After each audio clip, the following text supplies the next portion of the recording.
celebrate senior night in Noble Stadium. We'll start with the Ardmore Tiger football players.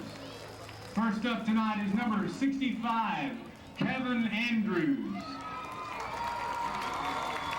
Kevin is the son of Max and Darla Andrews. Sister Lindsay Andrews meets them at the 50-yard line.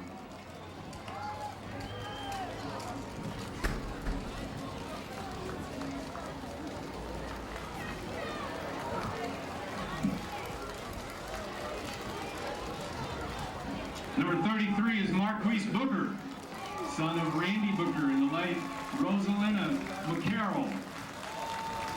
Grandmother is Mary Kennedy, sister is Bree Booker, and his aunt is Madeline Gordon. That'd be Marquise at the 50-yard line.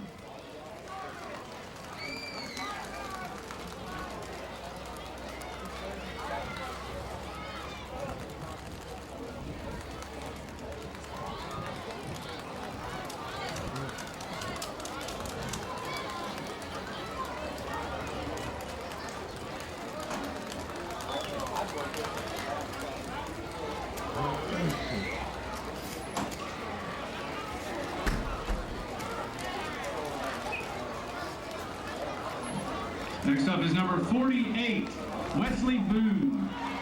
Wesley is the son of Bob and Pam Boone. His sister is Jennifer Boone. And he Wesley at the 50.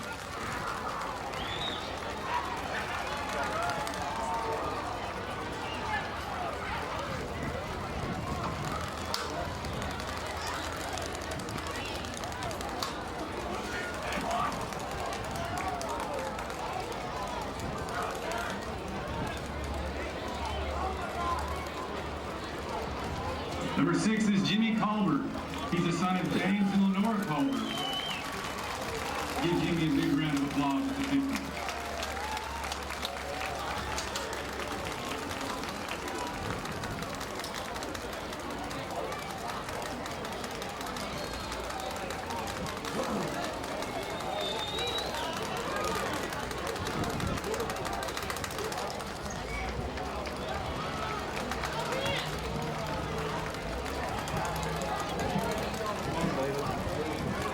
Number 75 is Kelvin Conway.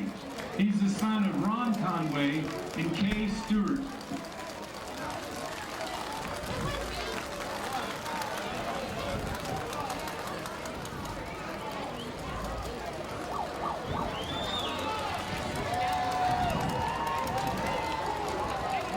Number 72 is Tommy Fitzgerald, the son of Gary and Christy McGee. Sisters are Michaela, Shariko, and Shanice.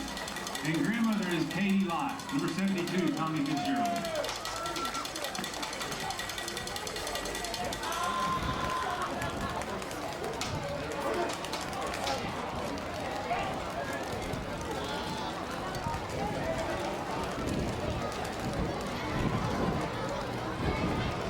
Number 13 is Anthony Fuller, son of Kent and Kimberly Wright.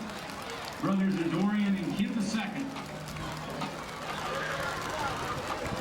Number 13, Anthony Fuller.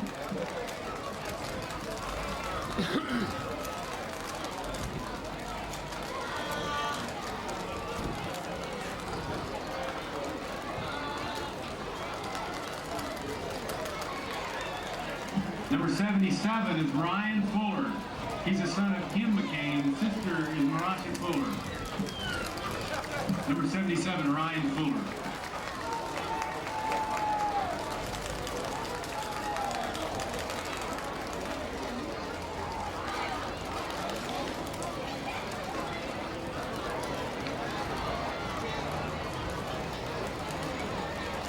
Number 21 is Robert Gordon. He's the son of Elaine and Terry Carr and Robert and Carla Gordon. Brother is Trenton Gordon. Sisters Alicia and Shauna Johnson. Number 21, Robert Gordon.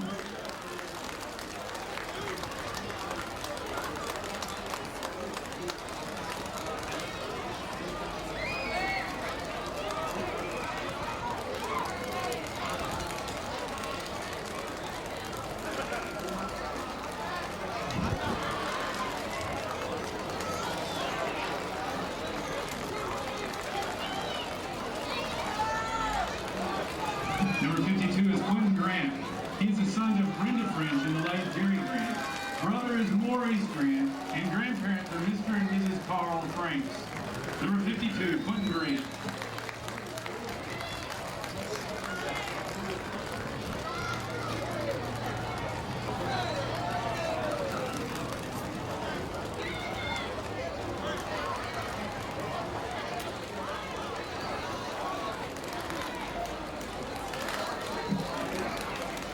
Number 2 is Jermaine Gresham, son of Walter Gresham and Jerry Williamson. Brother is Jimmy Gresham. The sister-in-law is Amanda. Number 2, Jermaine Gresham.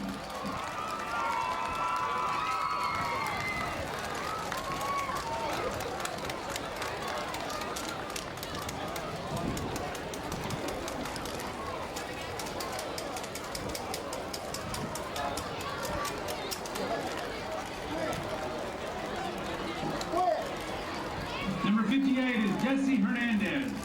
He's the son of Teresa Hernandez. Brother is Antonio Hernandez. Sister Candace Hernandez. Grandmother is Rosalind Padilla. And his cousin is Lisa.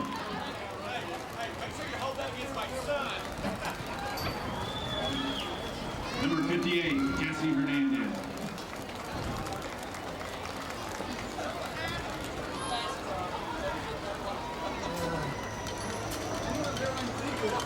Number 51 is Stuart Hoffman. He's the son of Steve and Sarah Barber and the late Scott Hoffman. Sister is Shelby Hoffman, and brother and sister-in-law are Scott and Aaron Hoffman. Number 51, Stuart Hoffman.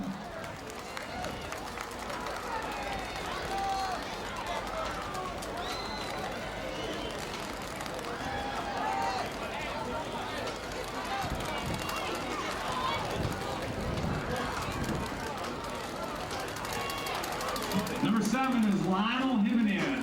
He's the son of Julian and Dora Juarez and Carol Arniches. Brothers are Julian and Amadeo Juarez. The sister is Adelia Juarez. Number 7, Lionel Jimenez.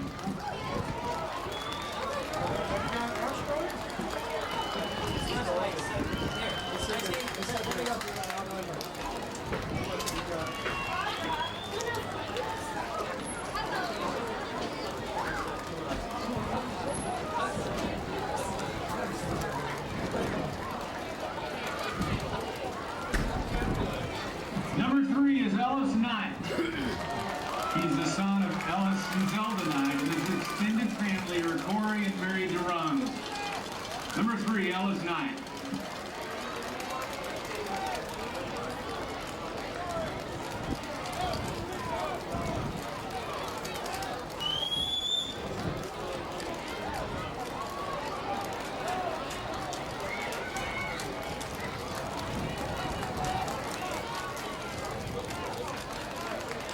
Number 11 is Stephen Lee. He's the son of Jimmy and Patty Lee, and sister Katie is here. Number 11, Stephen Lee.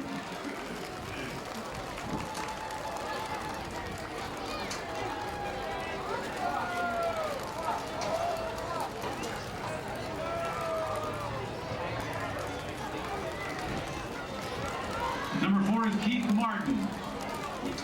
Keith is the son of Franklin and Mary Williams. Number 4, Keith Martin.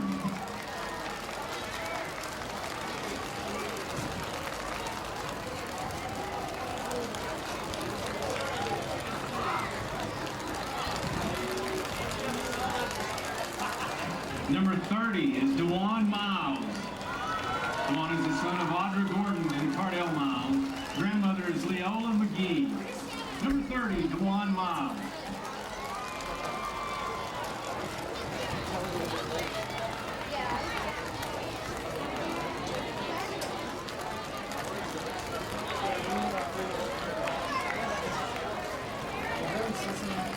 Number 17 is Dante Miller.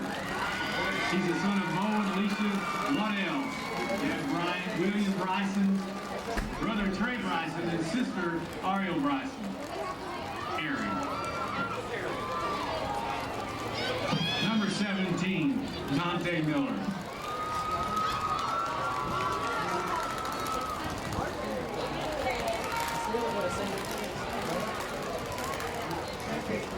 Number 73 is Chris Odom.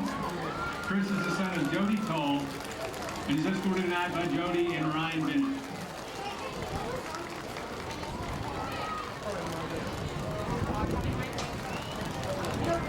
Number 73, Chris Oden.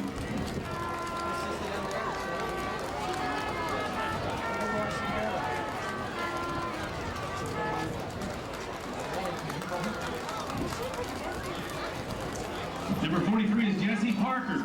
He's the son of Kim and Eric Parker.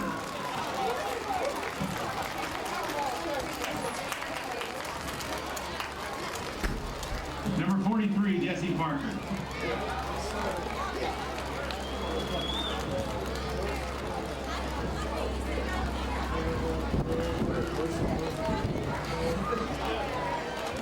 Number 18 is Cameron Swindell. He's the son of Stanley Eggers and the late Alana Swindell. Brother is Atavian. Number 18, Cameron Swindell.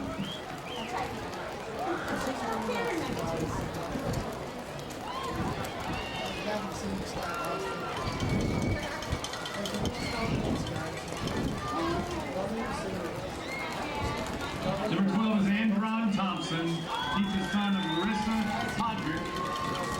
Brothers are Stacy and Reggie Thompson. And grandmother G is with him tonight. Number 12, Granny G is with Andron Thompson.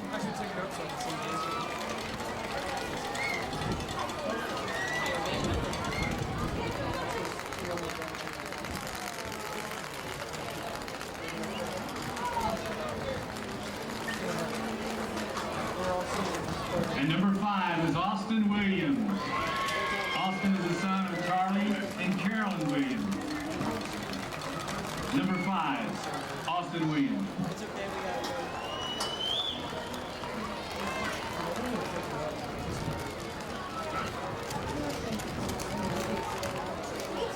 Ladies and gentlemen, give your 2005 Ardmore Tigers another round of applause.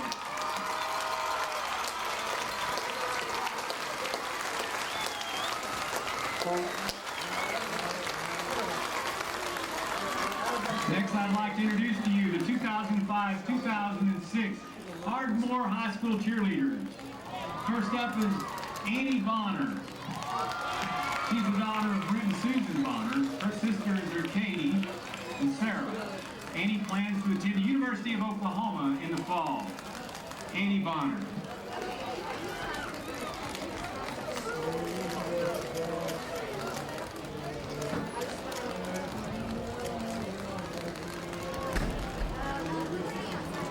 Megan Fife. She's the daughter of Robert and Carrie Fife.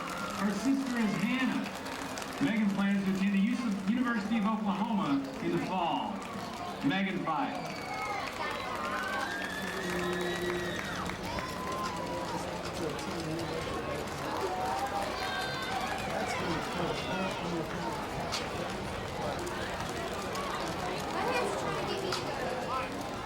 Marissa Brooke Northcutt. She's the daughter of Rocky and Cheryl Northcutt. Her brother's Gunner. Marissa plans to attend the University of Central Oklahoma in the fall. Marissa Brooke Northcutt.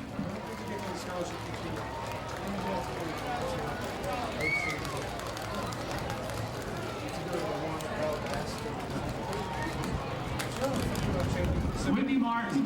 She's the daughter of Steve and Lana Martin. Her brothers are Brandon and Chase. Whitney plans to attend the University of Oklahoma in the fall.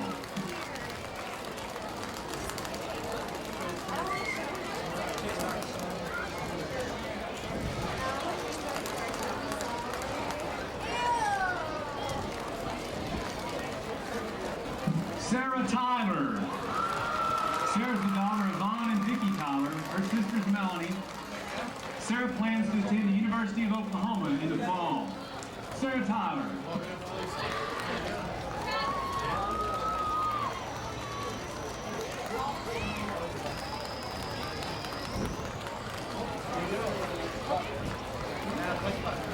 Top cat, ladies and gentlemen, is Emily Stoffa. She's the daughter of Tim and Mary Stoffa. Her sister is Jennifer.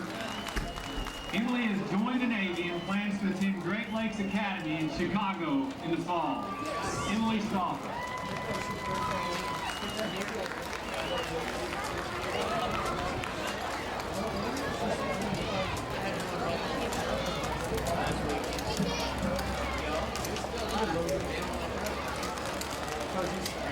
your 2005-2006 Ardmore High School cheerleaders. Give them a big round of applause.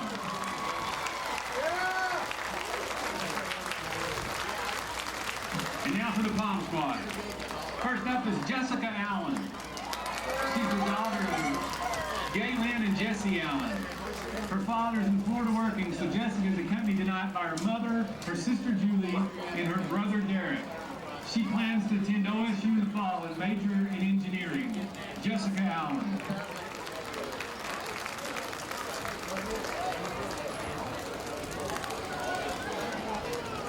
Rachel Rebecca Huggins. She's the daughter of Grant and Cindy Huggins.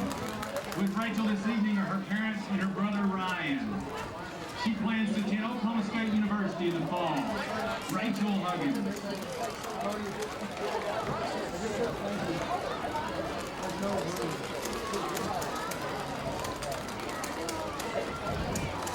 Cecily Johnson.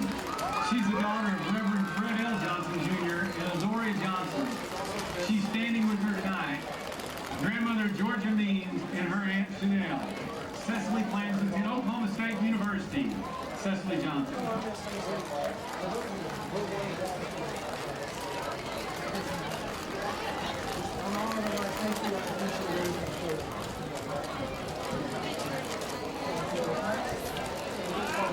Stephanie Michelle Jones.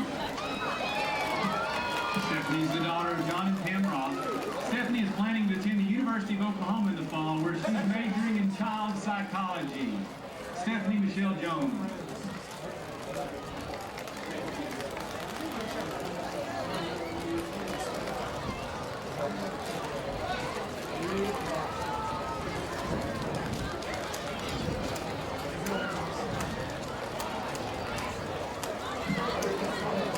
Kate Little. Kate is the daughter of Susan and Scott Little. With her this evening is her mother, Susan Little. Kate plans to attend Oklahoma State University in the fall.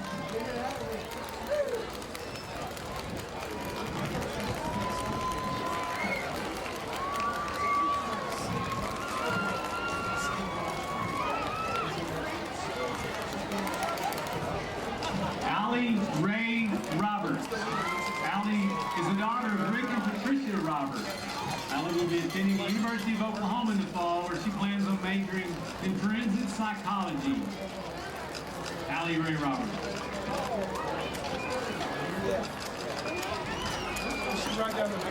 There you have it, ladies and gentlemen. Your senior class of 2005-2006. Let's get on our feet and give them a big round of applause.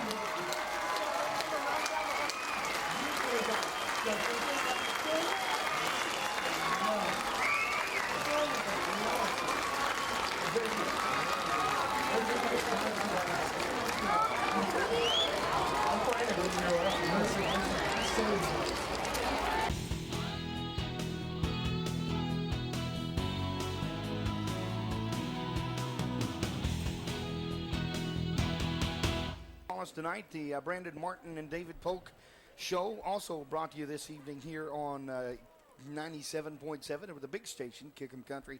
And again, the Ardmore Tigers facing a big game tonight, and the fact that they are facing the Altus Bulldogs, a team they lost to in 4 overtimes last year, looking to get this thing done to go have a perfect season this year. The thing about it, Brandon, is the fact that the Ardmore Tigers and Altus have always had a little bit of rivalry. Last year just poured a little bit more vinegar on that thing. Yeah, you think back in the past, Altus has come over here and they've played Ardmore very, very hard. You think about when Raphael Denson was here, that great game, number 1, number 2. Altus beats us in overtime. We had a big comeback out there. And then, last year, quadruple overtime. That puts a bad taste in whoever's going to lose when you play that much football and come out on the wrong end of the stick. And Ardmore, as you've said, has been thinking about this for 300 and however many days it's been, about a year, 365 days, and they're ready.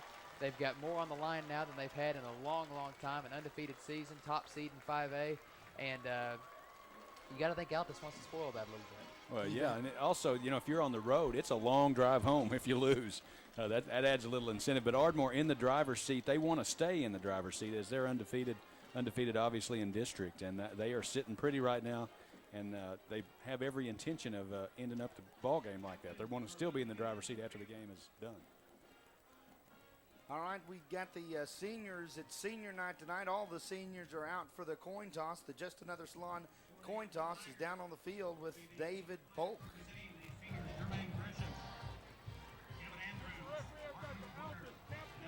Ardmore Caps, you guys shake hands? How you doing, gentlemen?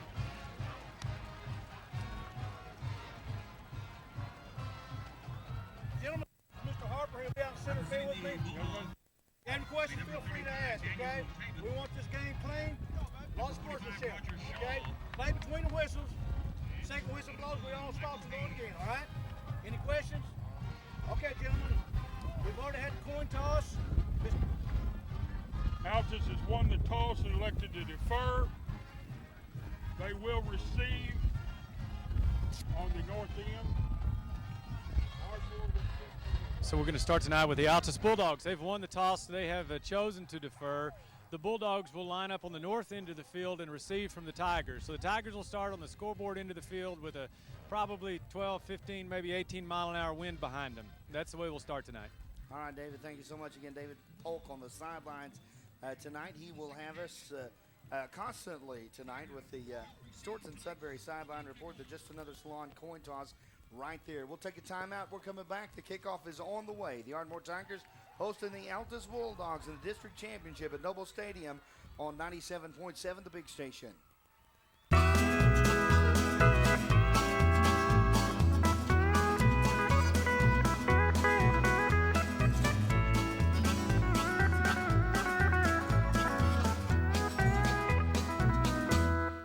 Bump it up into the red now, not just cramming the needles.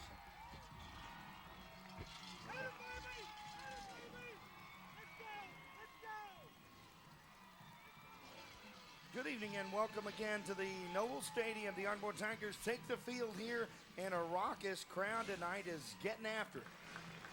And I hear Glenn Burns. You can always tell when he's in attendance. That a baby. Front and center as always. It's a big crowd. A great crowd tonight for a great football game. This thing's been hyped all week pretty much in every different periodical that you read this week talking about this game being one of the big games in 5A tonight. Of course, it decides the district championship. Whoever wins the game tonight plays at home for 2 weeks if they win the ball games in the playoffs in 5A. And a big ball game tonight. Boy, big ball game last night. Lawton MacArthur beating Southeast by a single digit last night. Puts Lawton Mac at a possible third place, or probable third place now. No matter what happens, they're third in the district, and it was looking very dismal for them right before that. So they took care of their business last night. Hopefully the Tigers will take care of their business tonight. But regardless if they do or not, I don't know what is important other than the fact you get to play that cross-district's number 4 team if you're the number 1 team. So sometimes that does make a difference. We played Carl Albert before right here in the first round of the playoffs. It hasn't gone well. That could happen again with a win tonight. So it's an exciting time of year, and Noble Stadium certainly up and ready for it. And, well, we are too tonight. Glad to have you along. Again, I'm Mike Laird with Billy Wallace, Brandon Martin, and David Polk tonight for the big station, big broadcast here at the big stadium we call Noble. And With your big announcers. with your big, be careful there. Hey, Kelby Price is going to have a pretty good wind at his back, and hopefully he can get a deep kickoff right here and try to pin the Bulldogs back. We are ready to go. The district championship is on the line tonight, and the second-hand sports kickoff is just seconds away.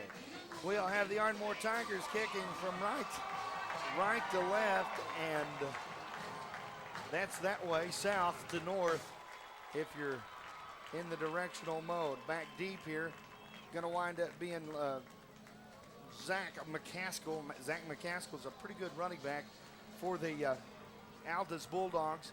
Kelby Price again lines it up at the 40-yard line. Secondhand Sports brings you the kickoffs this year, and glad to have them along. Crowd is ready. They're on their feet, and you know what? This is a playoff atmosphere tonight. Altus brought a great crowd along tonight, and here we go. Kelby foot into it, and it's a low line drive back Bingo. into the end zone of the Altus Bulldogs. They'll start at the 20. Not a thing wrong with that kick.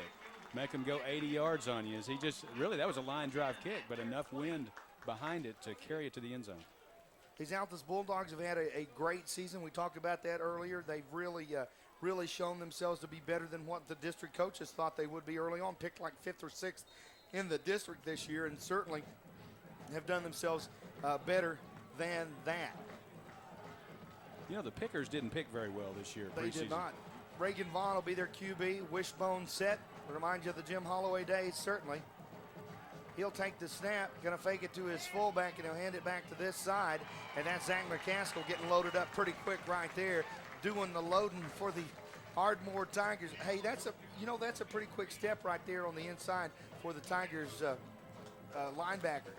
Initially looked like he was going to have some room to run, as it looked like the Tigers had bid on the fake, but they react so quickly that gap closed up pretty quick. DeJuan Miles doing some of that closing of that gap right there. They come back again. The wishbone, Reagan will set him down.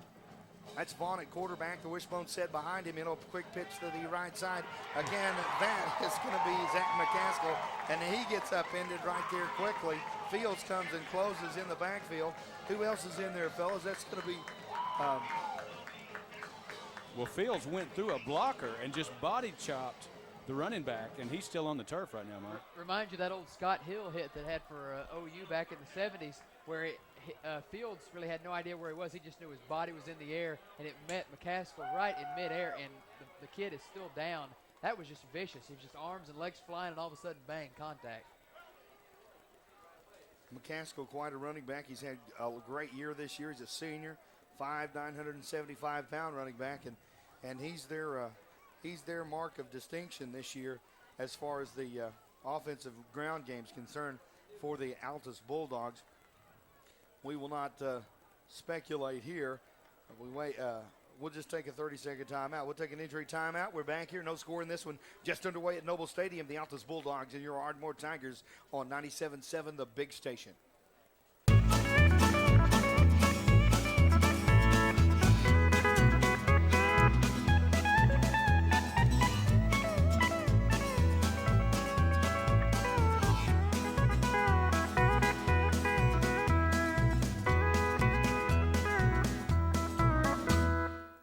District championship game between the Ardmore Tigers and Altus Bulldogs just underway. McCaskill's up and helping himself off the field. No problem there. Maybe just took a pretty good hit right there by Fields. And, oh, did I get the right Fields in there? We just call him Fields. It's Justin this time. It'll be Jared next time. Don't worry about it. I-backs in the backfield. No, a lone back behind him this time as he sets him down there. This is going to be Reagan Vaughn taking the snaps. Lone back. No, Vaughn's going to be tackled. Go on, Miles in there, and Miles tackles him at the 5-yard line. Wow, no deception there at all. Miles reading that all the way. Had a hold of the quarterback. Really nobody else in front of him. Nobody back there to block for him, and throws him for another loss. I didn't mark that quite as well as the officials did, fellas, because it's at the 8. I thought you got the roll. It's like a punt wherever you throw him to. Well, that certainly was a negative possession. They started with 2 positive yards, but they had 2 plays in a row on which they lost yardage.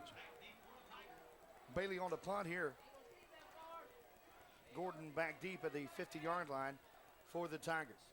Here's the punt out of the end zone. Whoa, into that wind. It's still at the 30 and rolls back for the Tigers to about the 26-yard line. And the Ardmore Tigers have great field position to start this district championship offensive series, their first of the ball game. No score in this one. Tigers first down, Sparta at the 27. Well, things have gone well for the Tigers according to the script as they had a chance to kick and pin the Bulldogs back. They had 2 consecutive plays that lost yardage, and then a short punt out of the end zone, and the Tigers are going to be knocking on the door. Wow. Dante Miller wide to the right, Gresham wide out to the left. Lone back is Jimmy Colbert. Jimenez sets him down. Sends him in motion and hands it off deep to Colbert. Colbert across the 25-yard line. Give him about 3 yards on the carry right there as he busts up into the left side. Colbert has it across the 25 down to the 24-yard line. Getting second down now at about 7 to go, let's call it. And there's Jimmy Colbert's vision. Again, looked like the play designed to go outside, but he saw some daylight inside, ducked it back up in a little crease there and picks up positive yardage. Looked like Altus had it pretty well snuffed out had it gone out wide. No problemo. Miller wide to the right. the big one, double A, sets in the slot that way. Jimenez takes the snap. He'll counter back to Colbert. Colbert 20, got the 15-yard line. He's got the 5. Touchdown, Tigers. They're going to mark him out. Going to mark him at the 4, Mike. He steps out of bounds at the 4-yard line, so it'll be first and goal from there. Trying to do the tightrope, just got a little toenail, I think, on the sideline there. Did I mention I was sick tonight? Okay, if you can't tell. Jerry Long, back there. I just thought you were going with that manly voice tonight. That's what it is. It's kind of a manly game tonight. I sounded like the Godfather earlier. Now I'm like the You're beyond the Godfather. James now. Earl Jones before too long. Well, you got no score, 9:24 to go. Hey, Jerry, how's it going? The Tiger, a lot of the fans are on their feet. They like this. Jimenez sets him in motion again. That's going to be Keith. Right side, he hands it to Colbert. Flag on the play on this side, but Colbert hits the corner. Jimmy Colbert scored twice, and neither one of them is going to count. Oh, boy, howdy, I'm telling you. And David's right there, David Pope. Well, I didn't see exactly where they were and what's going on over here. The head linesman's talking to him. Illegal shift. Got a shift problem there, so we'll back them up 5. All right, Dave, thanks. The Storts and Sudbury Sideline Report brought to you by Dr. Storts and Dr. Sudbury's Family Dentistry. Well, we Tigers scored just twice keep and scoring. They got to give you one eventually. Yeah, that's right. Even though it was for naught, what a great block by Brian Booker there on the corner. Just totally sealed his man off and allowed Colbert to go untouched into the end zone. There was a wall. Maybe they should do that play again. The good news is it's a 5-yard backup, or the good news is it's still first down. Bad news is now it's first and goal from the 9 rather than first and goal from the 4. I don't think the officials like that when they stand Keith up and let him back up too and let the other guy get up on line. They're not liking that too much. To the right side. This time the fun bunch out there to the right. Jimenez, it's going to be a reverse this way. That's Miller. Great job by Miller cutting back against the grain right there to get into the end zone. This time no flags. Touchdown Tigers. Well blocked and a good decision by Dante there as he didn't know whether to go inside the block or outside. Ducked it back inside, went in untouched. Man, I tell you what, not only is there a good crowd here tonight, but they know how to do this. They know how to do this situation when you hear the toughness of the team that's coming in. They know how to get loud and doing a good job tonight. Kelby Price lines it up, and he will kick it. We got a new holder tonight. That's going to be Dante Miller. I get the right guy. I just know it's not Austin Williams. He's got to fall on the ball right there as the snap. Has tough time handling. Is that Dante? It was Dante, but the snap was going at about 5 miles an hour. It was very, very slow. Threw off the timing of the kick. David's going to have to get his report on Austin Williams then, huh? 9:12 to go, 6-0 the Tigers. We're back after this. You're listening to Tiger Football on the big station, 97.7.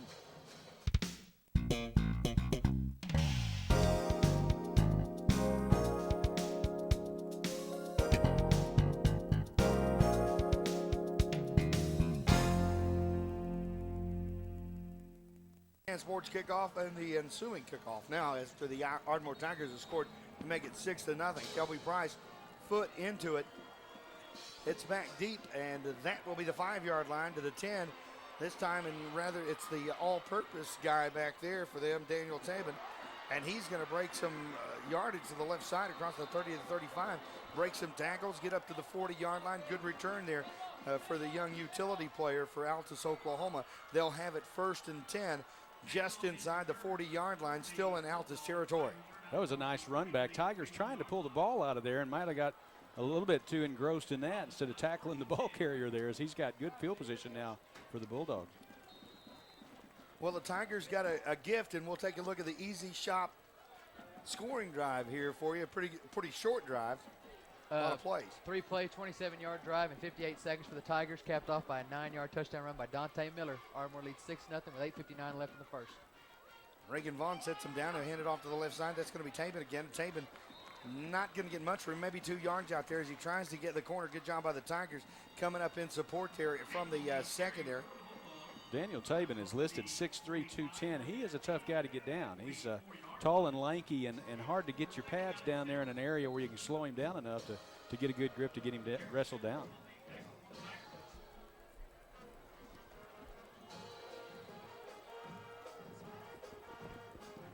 Okay. Reagan going to set him down again. And Vaughn will hand, right in the kisser there as the Tigers hit him as he gets the handoff. There's no running room there, and that'll do that. I'm telling you what, Maurice Booker, DeJuan Miles back in there to make things all shaken up. And Nick Walker, I don't know if upset with the effort of his offensive line there, I think, as he got up trying to fire up his troops a little bit. This is as fired up as I have seen the Tigers, even more so than Lawton MacArthur, Mike. 4 OT. 4 OT. That's what they've been talking about all week long. And I think they're jacked up and ready to play. 3rd down, 12 to go. Ball inside the 40 now at the 38-yard line. Vaughn will set him. No, he won't. He's going to call a timeout. We'll take 1-2. The Tigers lead it 6-0. 7:31 to go in the first quarter. We're back. The championship district ball game is on the big station, 97.7.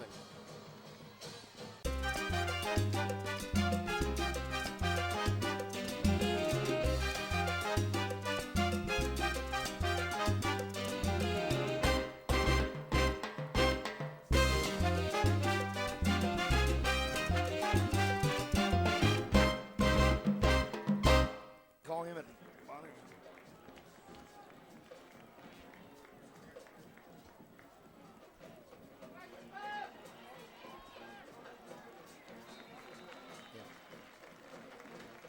And welcome back to Noble Stadium as they do get a pretty good run right there, about 8 yards there, a little swing pass, and get it hit out of bounds across the way there. And that'll make it 4th down at about 4 as they have the ball placed at the 47 here. So again, the Vaughn kid is going to punt.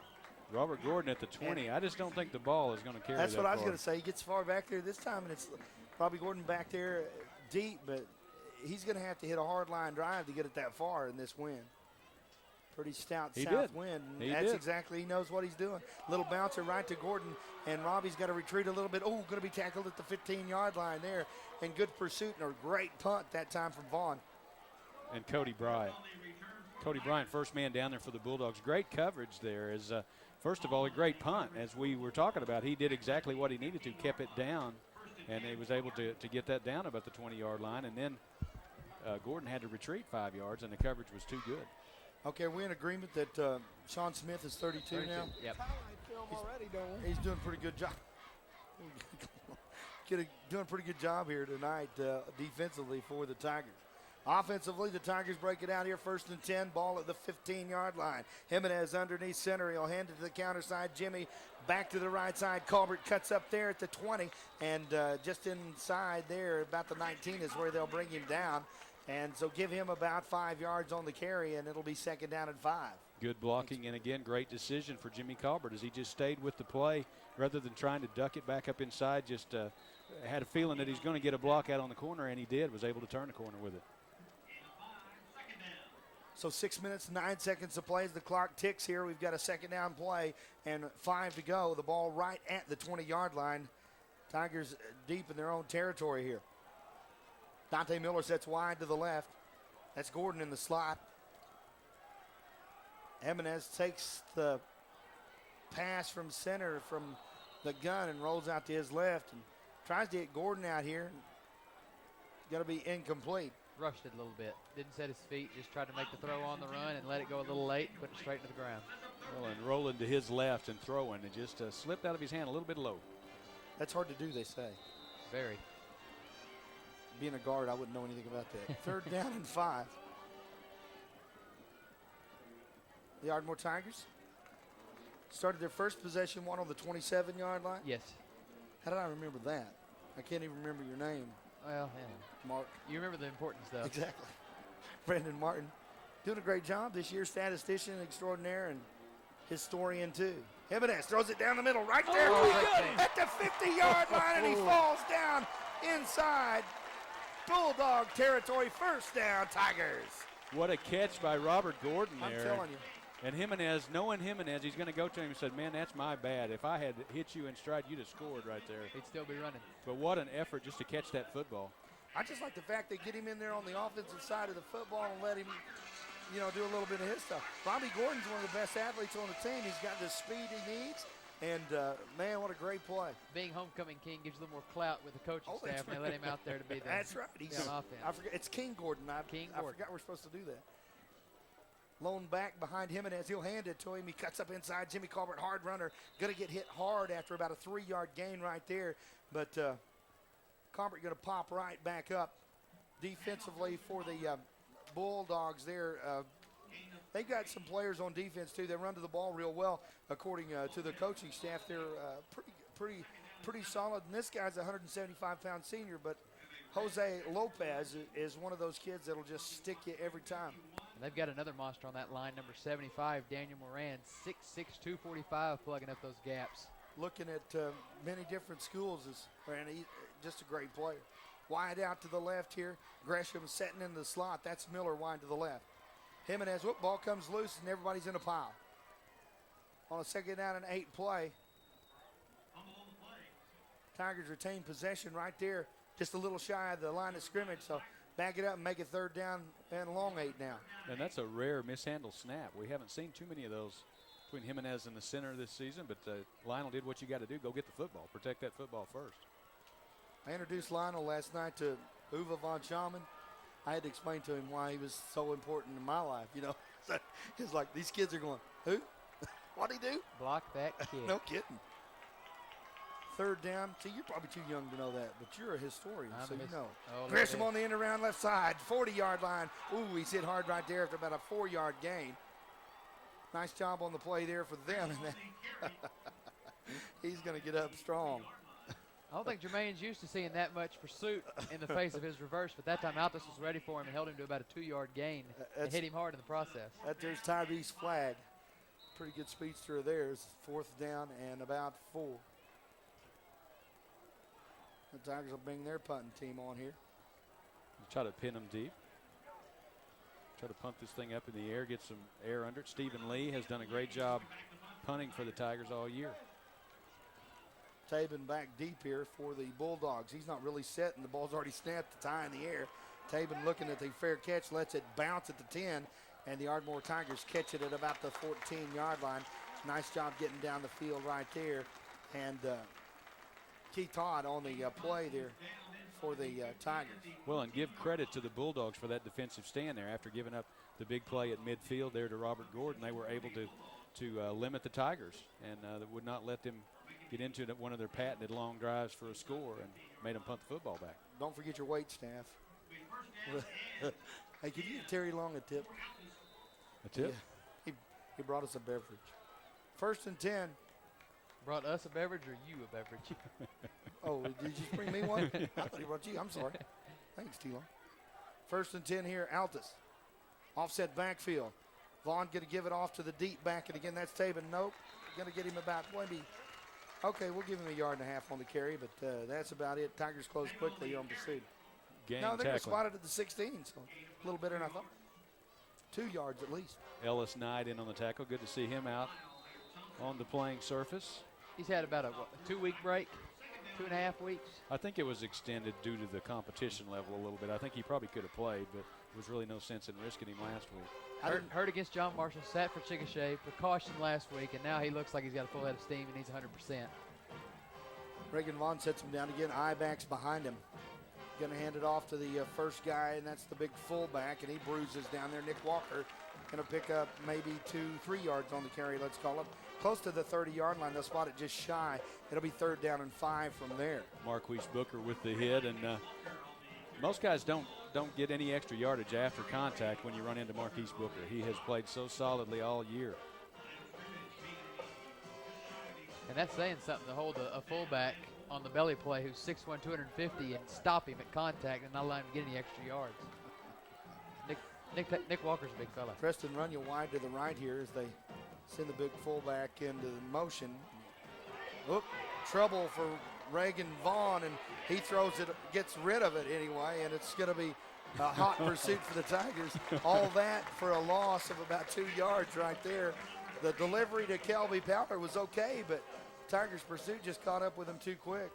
as he was running for his life. That's one, if you're Reagan Vaughn, you just throw it out of bounds. No kidding. He threw it to his running back, who said, "Why you're throwing it to me? There is no way that anything good's going to come out of this." And now Mike Lloyd calls timeout to salvage a little more time with the wind at their backs, force Altus to punt, and that way they'll have about a minute 20 to get a drive started in Altus territory, hopefully, to get a score before they have to go into that stiff south breeze. We'll throw it down to the sideline. The Storts and Sudbury sideline report with David Polk.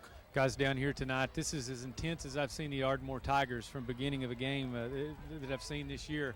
As you said earlier, they really want to show the Altus Bulldogs how important the game is to them, and it's showing on the field as they've really just wrapped them up. There's no sense down here at all that there's anything going to happen but a Tiger win from this side of the field. All right, David, thank you so much again. The Storts and Sudbury sideline report with Mr. David Polk. The Ardmore Tigers have backed them up. It's now 4th down and a long 9 to go. Robbie Gordon sets deep at about the 45 here as Vaughn gets set to punt.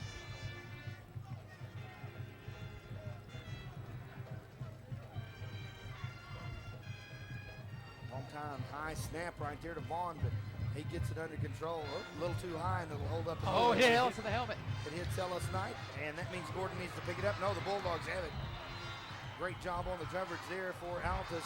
It certainly and did. Nick Casteris has the football, so that means the Altus Bulldogs own it at the 48 in Tiger territory. Ellis had his back to the football, didn't know where it was, hit him on top of the head and bounced back. Robert made a valiant effort to try to pick it up, but just too many Bulldogs in the area for him to make the recovery. And boy, what a break for Altus there as they were going to be pinned back and try to hang on to the Tigers, and now they've got the ball at midfield. It's one of those unfortunate things that happen, you know, that in the series of a football game, you don't count on that. You don't draw all that kind of stuff up. Wishbone backfield behind him this time. Vaughn sets him down. Wideouts to each side. Going to hand it to the fullback. Got a motion flag right there. Well, this will back that up. DeJuan Miles backs it up before DeJuan, the flag. DeJuan didn't let it get any motion going anyway. They'll deny this one. They'll decline it because it's going to be 2nd and 10 instead of 1st and 15.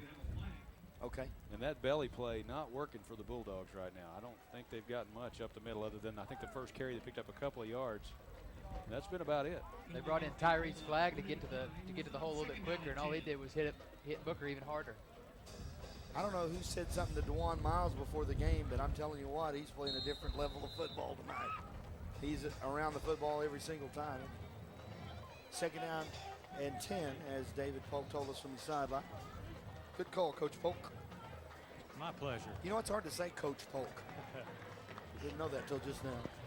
2nd and 10, 48-yard line. Wishbone backfield. Reagan going to back it up now, and he'll spread them all out and go to the gun. Vaughn calls for it from there, and he'll look to his left. Flings it out there.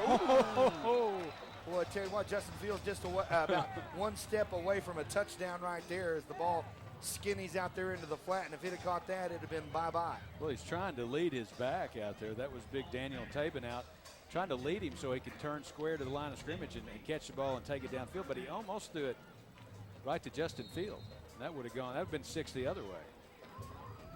31 seconds remaining here in the first quarter of play, 6-0 Tigers. Their wide receiver goes wide out to the left this time.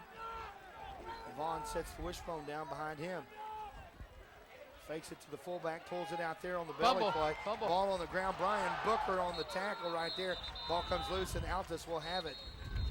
They're going to lose about 4 or 5 yards on the play right there, but good job just getting on the ball right there for the Bulldogs. Great job by Brian Booker in the right side of that defense. Mike Lloyd just called another timeout to force Altus to punt into the wind again, hopefully this time with better results. We'll take a time too. 18 seconds remaining in the first quarter, 6-0, and back after this. You're listening to Tiger Football on the big station, 97.7.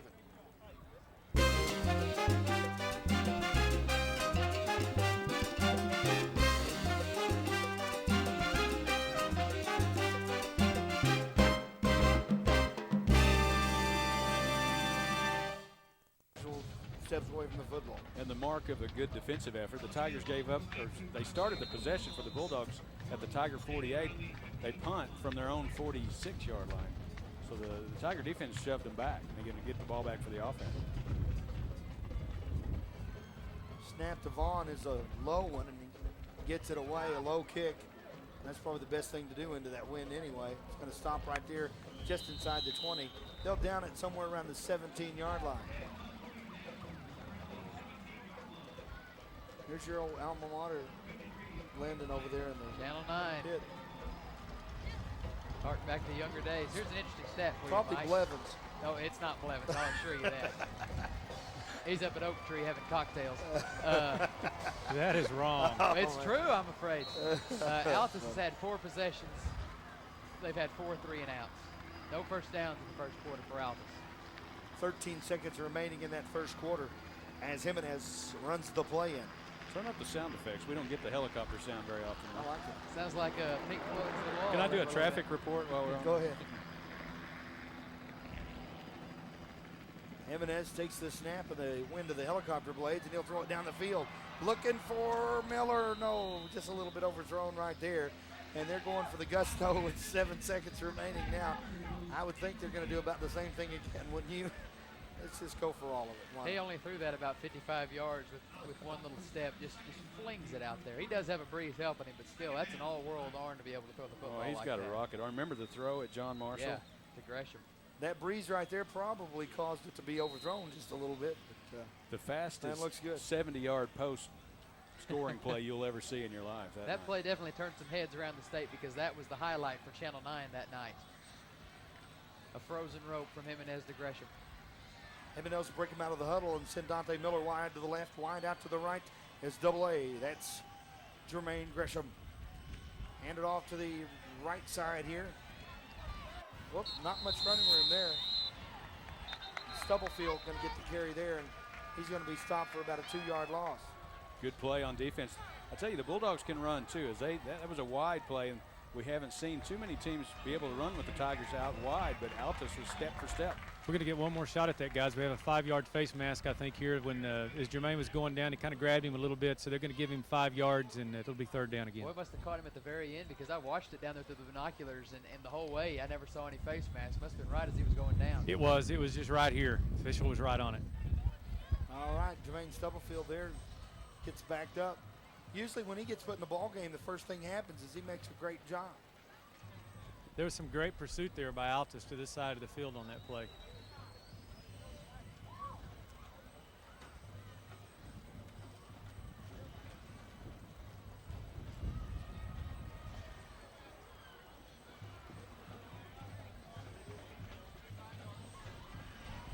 We got a timeout on the field here as we end the quarter. We'll take a 30-second timeout. We'll be back after this. Tigers lead at 6.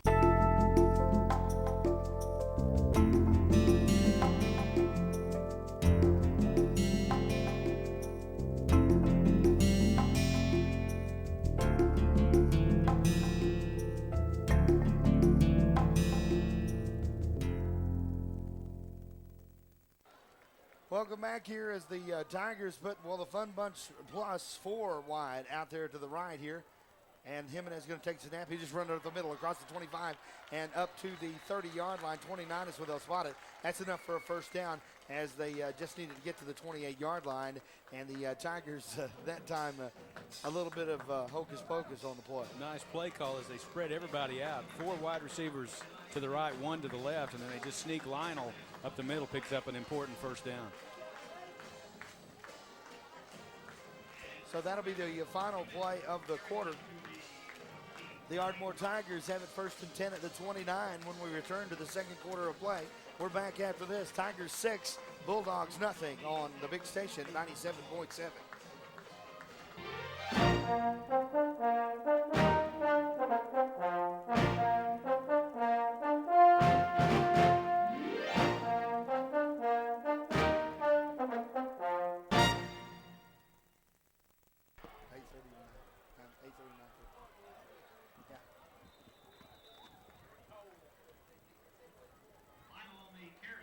Welcome back to Noble Stadium. Again, behind the play here. Second down now and 7.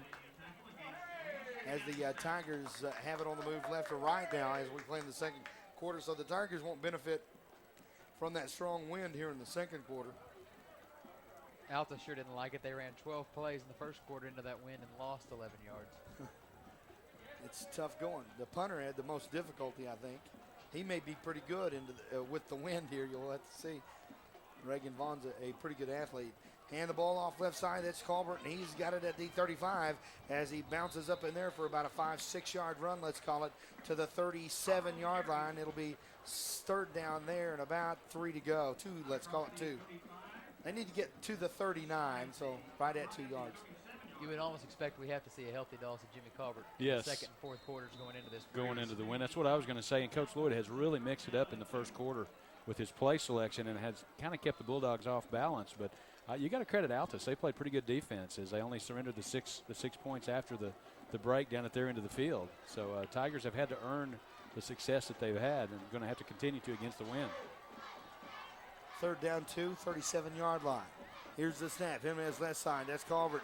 Altus Bulldogs got the remedy for that as they continue to play out, string him out there to the sidelines, and right at the line of scrimmage, you'll be pushed out of bounds, maybe a yard shy, 4th down and 3. Nice play. That's Drew George. He's 6'2", 215, a senior linebacker.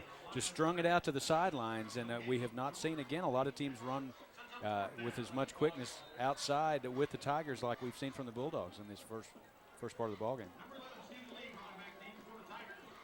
Stephen Lee will be the punter as he will punt it inside the 25 there. He'll stand at the 22. That's Tabin back there, and here's the kick. High kick, not a bad kick into the wind right there. And the Tigers going to down it at the 45-yard line. So he gets the punt away and gives them a little bit of yardage there into a really strong south wind.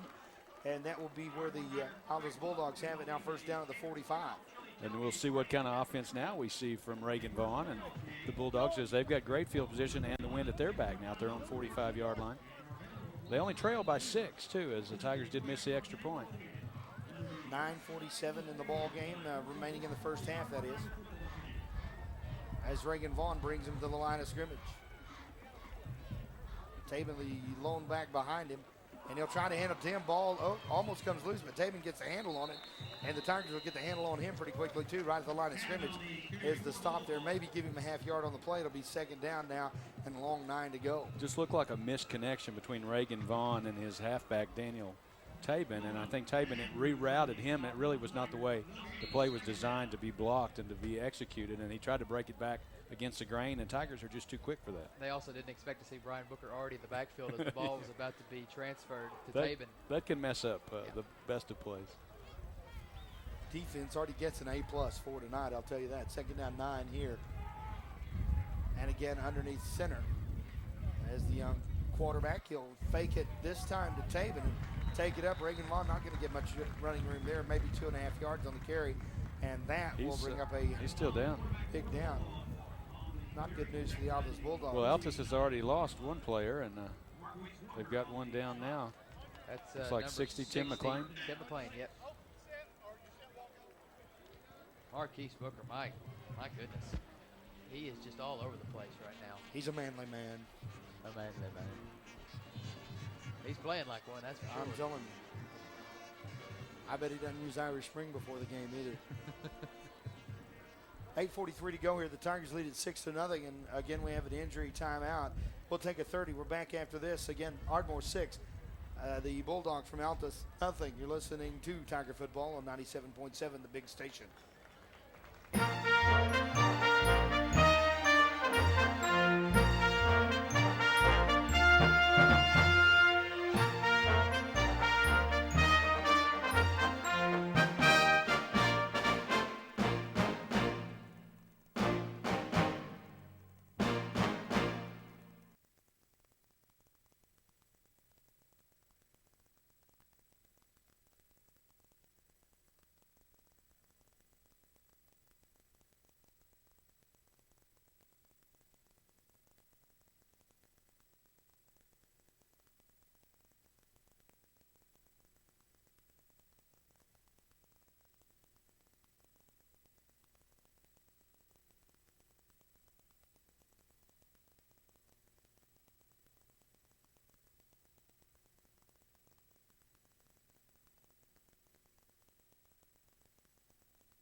And welcome back to the Noble Stadium as the Ardmore Tigers, after the punt, have it 1st and 10. Jimenez with I-backs behind him. He'll hand it off deep. That's Stubblefield, left side, and not a lot of running room right there as the Altus defense pretty quick on Jermaine. And that will bring up a 2nd down now at about 8. Tiger defense held the Bulldogs to 3 yards on that last possession after they got great field position at their own 45-yard line. Tiger defense surrenders nothing. 3 yards is all. Forces the punt. Pretty good punt from Vaughn down to the 10-yard line, and Tigers will see what they can do with it on this end. 2nd down, 8 to go. Dante Miller wide to the right. Gresham in the slot that way. Offset backfield behind Jimenez. He's back to throw. Little screen pass across the middle there, and it is caught, and maybe 4 yards on the pickup right there. Jermaine Stubblefield will be the receiver on that play. 3rd down now and 4. Good reaction. That's Jose Lopez there as he is lined up, one of the linebackers, and figured out that it was going to be the center screen there as Tigers just let everybody in, and Jimenez dumped it over their heads. He made a quick read when made the tackle. Timeout on the field. We'll take 1-2. The Ardmore Tigers lead it 6-0 with 7:17 remaining in the first half at Noble Stadium. You're listening to Tiger Football on the big station 97.7.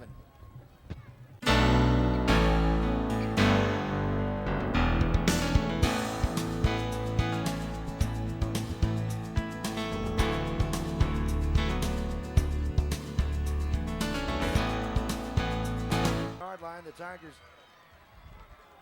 deep in their own territory. Trips wide to the right here as they stack them out. Slot, wide out is Gresham. Jimenez sets him down. 3rd and 4. Little fling pass out there. Dante Miller catches it. He's across the 20. That's enough for a 1st down. The Tigers get it done there. It'll be 1st and 10 at the 22. Great block by Robert Gordon to give him amount of time to get through that little hole that he had and get the 1st down. That's a big play, because you're looking, if you don't get a 1st down there, kicking into this breeze, and Altus is going to be in business at about at the Ardmore 40. And instead, you keep them out the field. And Gresham lined up out there too. He had to wait on Gresham to come across to help in the block also. He was patient and got enough of a push on the defender to fall across the stripe for the 1st down. 1st and 10 here at the 22. Lone back is Stubblefield. The fun bunch wide to the left here. Going to hand it back to the right side to Stubblefield. I've seen this a couple of times. The Bulldogs close quickly. And tackling behind the line of scrimmage right there, about 2.5, 3-yard loss. 2nd down and a long 12 to go. And the Bulldogs can play some defense themselves, guys. They have played a great 1st half. That little inside handoff for the Tigers has not been there. Not much has been there since that 1st possession, other than the long pass to Gordon towards the end of the 1st quarter. 6:19 remaining here as the clock ticks now. 6-0 the Ardmore Tigers. Stubblefield along back again. The fun bunch to the left side. Picked it up. Jimenez swings it out there. Gresham got to make his way outside, now back in. He's struggling as the Altus Bulldogs close quickly when Jermaine catches the ball. He gets back to the line of scrimmage. Didn't it look like Lionel dropped the ball, had to go pick it up, then make the throw out to Gresham? Yep. The timing totally off on the play, and it'll be another punting situation. Almost. Can bring up a. I'm sorry. But that's the second time we've seen a busted snap here. Now we have 3rd and 10.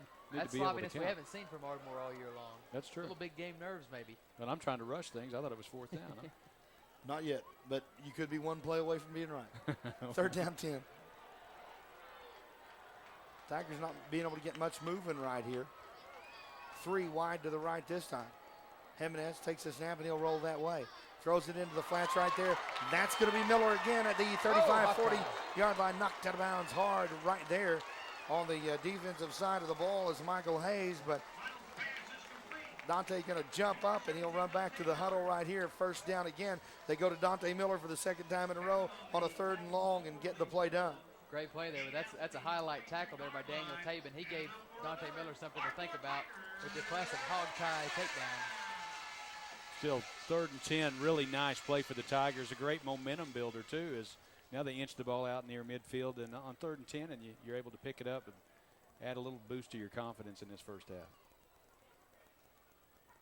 Stubblefield going to come on here. He'll line up in the backfield with Keith Todd. Wide outs to each side. And Miller and Gresham. Throwing it deep to Gresham at the 30-yard line, knocked away. And a flag going to be thrown. That is Marlon Brown that was in coverage on Jermaine. Must have reached around about a half an instant before the ball got there as the official back in that area with the call. David, did you see that he has back end? Yeah, backside hand. He started tackling just a little head of the ball there, and the back judge had a full view of it and threw the flag. All right, we've got a timeout on the field here, 6-0, 5 minutes, 4 seconds to play in the first half. We'll take 1-2. You're listening to Tiger Football on the big station, 97.7.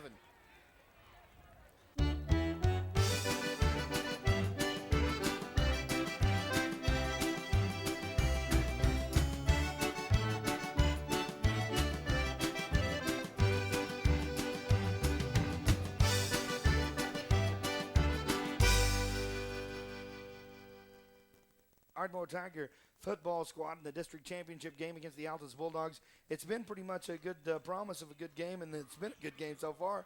The wind is 6. The Bulldogs nothing right now, basically. No, the Ardmore Tigers took a short little 27-yard drive into the they end zone scored to 3 start things times off. before they gave it to them. So really right now it should be 21-0. I mean, if you're going to play that way, huh? If you want to go down that road. That's true. Or 18-0, however you want to do that. 1st and 10 here for the Tigers. Gresham wide to the right to the near side, short side of the field. I-backs, Keith Todd, Jermaine Stubblefield behind Jimenez. He'll hand it to Stubblefield. He bounces off of one tackler across the 40-yard line. They'll spot it. Well, they're going to spot it at the 40. I wouldn't have. I'd have spotted it at the 39, but that's still a 5-yard pickup for Stubblefield. That'll be 2nd down and 5 from there. Stubblefield doing a good job protecting that football because the Bulldogs are bringing some helmet. When they get the running back stood up, they are bringing the pads with them, and he had both arms over that football. Jimenez bringing the play in from the sideline again tonight. 2nd down and 5 play coming here with 4:30 on the clock and ticking now. Dante Miller will set wide to the left. Gresham wide to the right here. I-backs behind Jimenez. He's going to find out from the sideline one more thing. He'll set him down there. Jimenez takes the snap. Pump fake and looking down the sideline. Right side double team Gresham. He's going to get the flag. Should get a flag in there. Catches it. Touchdown Tigers. Did he step out of bounds though, guys? He did not. It was close. It was right there on the line. Well, he did step out. He was pushed out of bounds over here, but he was being pushed while the ball was in the air. So I think we got to call an interference here. Well, let me ask you something, David. If he stepped out of bounds and nobody saw him, is it out of bounds or is it touchdown like the official said in the end zone? Touchdown, Ardmore Tigers. He didn't answer me. Wow. Touchdown No, I was Tigers. watching the spot as touchdown Tigers. Yeah.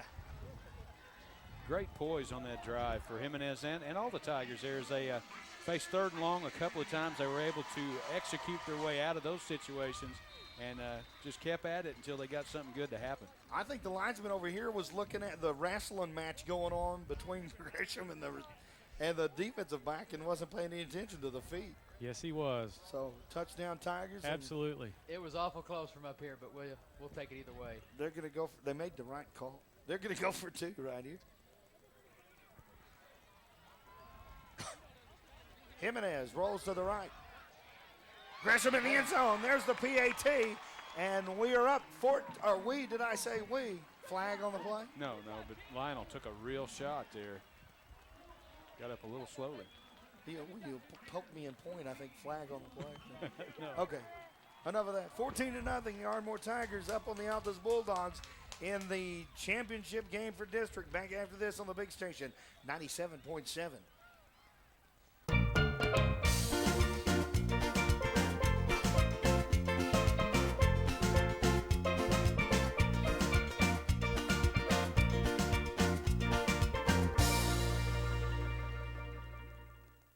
Left to go in the half. The Ardmore Tigers take a 14-0 lead after that right there. That touchdown play that, we had flags, we had pushing, we had stepping out of bounds. just about anything you can have on just one single play. Pretty good deal. Storton Sudbury sideline report with David Polk tonight. And the second-hand sports kickoff is on the way here. Kelby Price lines it up at the 40-yard line. He'll kick left to right into the wind here. Back deep for the Bulldogs. And not really very deep at all is Daniel Tabin, and the ball is going to go straight up in the air at the 40-yard line is where they'll have it. Man.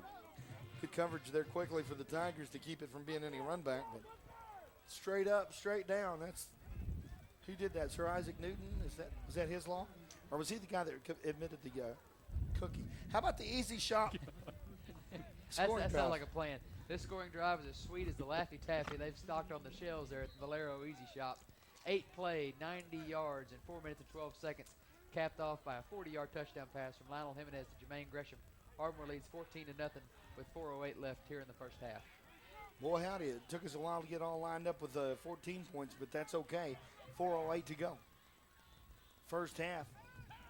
Quarterback throws it across the middle here, and Brian Booker says, I know this play. I saw this in practice. I thought Brian was going to take it away from him there. Job. As 49 is Nick Walker for Altus. He had to just kind of try to out-physical Booker, which is not easy to do to even make the reception.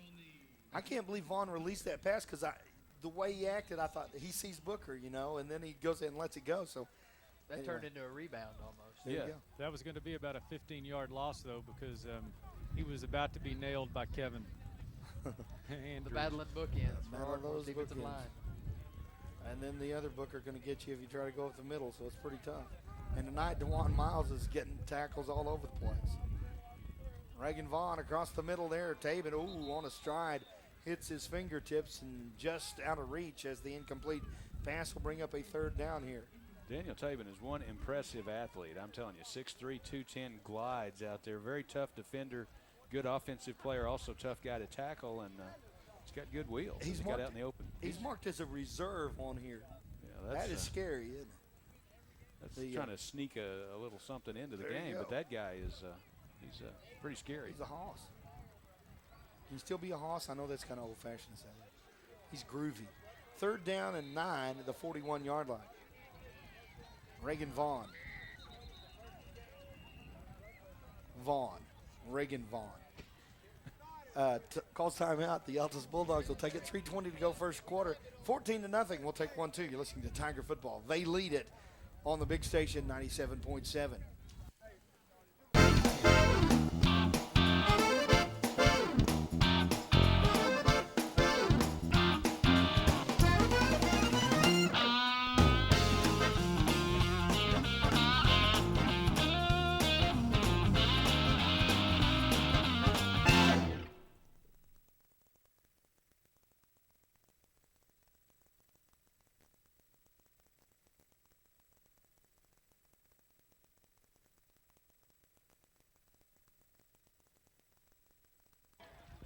And welcome back to Noble Stadium here. And Vaughn rolls out to the right there and never has a chance to find any receivers as he's running for his life and throws the ball down the sideline there incomplete. So very lucky. He's lucky 9. It's incomplete because he just threw that one up for grabs under heavy pursuit, just turned loose of it, and there were more red jerseys over there. And lucky for the Bulldogs, it bounced around and fell incomplete. Altus has had 6 possessions. All 6 have been 3 and out. They've run 18 plays. They've lost 7 yards. Now time for the Vaughn show to be the punter. He'll be inside his own 30. Fake. Here, no, it's a fake as they hand it off to Dame. You got to find the ball, and they did. Tigers found it. Quickly, Jose Lopez on the carry right there. Tigers found the football. Wow. Whatever Altus has tried has turned to dust.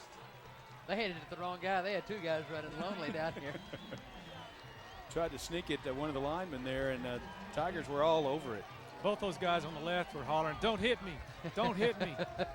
Watch the replay for that one because it took me a minute to find the ball, but the Tiger defense didn't have any trouble. I thought the guys on the left had, and I thought, oh, that's a huge play. Did Jose Lopez have it? And there is where a trick play bites you right there. Tigers got excellent field position now. We don't know either. First and 10. I thought Lopez had it. I lost. You weren't the only one. I'm lost. Yeah, but I'm more commonly known to do that than you guys are. They send Jermaine wide to the right here. got a couple of guys out there in the slot with him. Jimenez rolls to the right side with him. Throw it down there. Catch Dante He's Miller gone. at the He's 15-20. gone. There you go. Touchdown, Tigers. Boy, How that's about where the 2015 touchdown, Tigers? that's where you get the momentum builder, the big play on the trick play call for Altus, and then you just immediately go with the pass play to one of your flashy wide receivers who takes it the distance. 3 guys converged on Jermaine as the ball was going over their head to Dante down here on the field. They didn't even know he was on the field. Great play. Man. Kelby Price going to get a chance to redeem himself here. Actually, he never got a chance to kick it last time, did he? It No. never made the tee. Dante Miller to hold. And here's the snap. It's down and up and good. Tigers with 2:52 remaining in the half lead it by 3 touchdowns, 21-0.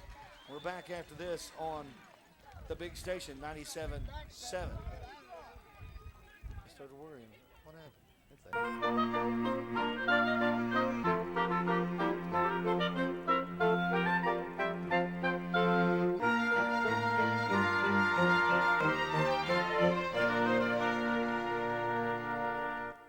Nothing here, and the Ardmore Tigers line it up. They'll kick it from the 40 left to right here against the wind. Thanks, Bob Seeger, for that. Kelby Price to kick it. The Secondhand Sports kick. And nobody back deep here. I was looking for the deep back. They're not back there as the wind has got them convinced up to the 25-yard line. They'll take it there and get to the 35-yard line before they're stopped around the 38 there. Tiger down on the play there. So the Altus Bulldogs, again, getting pretty good field position, basically because of the south wind here tonight. How many knots is that wind, Polk? Oh, it's about 25 miles an hour, guys. It's a dandy wind. Has it not increased since the start of the game? I think it has. It changed directions just a little bit, but now it's basically straight out of the south again. It's been pretty rough the last couple of days anyway. It's blown my voice away, you know, that wind. Meteorologist David Polk. Thank you, David Polk. Yes, sir. Take your wind safety precautions. Hold on to something. Vaughn sets him down here. That's Vaughn, Reagan Vaughn. He'll hand it off to the right side there on the counter. No deal, the Tigers say. And a great job right there. I tell you what, Kevin Andrews, we've talked about him all year long, but good job right there. Just crashes in after he recognizes and makes a big play behind the line of scrimmage there. About a yard loss on the play. Second down, 11. And the Easy Shop scoring drive brought to you by Brandon Martin and the Easy Shop. Quick drive. We'll do this quickly. One play, 43 yards in 11 seconds. A 43-yard pass from Lionel Jimenez to Dante Miller. It's 21-0 now. Ardmore with a little over 2 minutes left in the first half. That's 3 touchdowns. I'll tell you later why I keep saying it. I-back split in the backfield. Whoop. Little apprehensive move there on the Tigers' part. My favorite player. We won't call names. We'll refrain from saying the name to protect the guilty. Go at it hard. He does all the time. 21-0. So the Tigers give him a little extra room here on the first down play, and they'll have it now. That's the best First and offensive. 5. That's the best offensive play for Altus on the day. Why do they have it second down here? The first play they got stuffed. Oh, that's right. I'm sorry. You're right. Second down and 5. 43-yard line. And Altus without a first down in this first half of play. 3 and out the entire first half. I-backs behind him. And Reagan Vaughn will set him down. Looking out to his left side, overthrows it there as he's hitting the mouth. Kevin Andrews gets it. That's a pretty good whack right there on the quarterback. Kevin Andrews, great speed, and Vaughn can't help but see him out of the corner of his eye coming at him. Releases it a little bit too soon. The receiver wasn't there yet. And I understand Kevin is taking a college visit tomorrow to North Texas. Oh, good. Right. Glad to hear that as he's getting some looks from some He will make some school very nice happy. programs around. You bet. And Phil Summers is going with him as his personal representative, I think. Is that legal? I think so. As long as the gifts go straight to Phil. I think I think it's his godfather kind of thing. Phil is the godfather. Third down and Reagan Vaughn to throw. Oh, Ball caught by Robbie Gordon. No, knocked away. No, caught. I thought they said he didn't catch it, but this guy says yes. First I down, think Tigers he caught that way. it, but he fell on the ball, probably knocked the wind out. He's up. He's all The right. speed rush from the blind side. The quarterback's arm was hit right as he threw it through a fluttering duck up in the wind, and Robert Gordon made the defensive play of the year. King Robbie Gordon has given the Tigers a 1st and 10 in Altus territory with the Oski there at the 46.5-yard line. You know, the Tigers have played almost flawlessly on defense all year, but they're at a different level tonight. I'm telling you guys, they are making plays that we have not even seen this year, and they've been pretty good all year anyway. Got a reason. The 7th straight 3 and out for Altus. Wide out is Gresham to the far side, left side. Near side, here's Dante Miller. Jimenez with a lone back behind him. He'll hand it off to Colbert. Oop, they capture Colbert in the backfield. About a 3-yard loss on the play back to the midfield stripe there. And here's another point, guys. Altus is playing well on defense, but they've been out on the field the entire first half, and so you got to start to wear down as the Tigers beat on you with possession after possession, mistake after mistake by your squad. Kobe Fowler and Drew George, the tacklers on the last play. 2nd down and 13. Jimenez from the gun. He'll take the snap, rolls to his right. In trouble now. I throw it down the sidelines and out of bounds. Good decision, though. No kidding. Dante Miller in the area. Lionel felt the pressure from the backside. Little help from his running back, Jimmy Colbert there. A good block on the outside, preventing him from getting just discombobulated by the pursuing rush. I thought maybe Jimmy was telling him, throw it away, throw it away. He may have, as he was blocking. He's an all-purpose back. That'll bring up 3rd down and 13 to go. Ball right at the 49-yard line.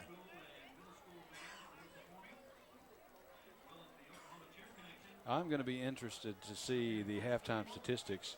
Offensive production for Altus has been negative. Prognosis negative. Minimal. It's been a rough night for To be minimal, it has to be positive. quoting a good friend of mine, a really good football team.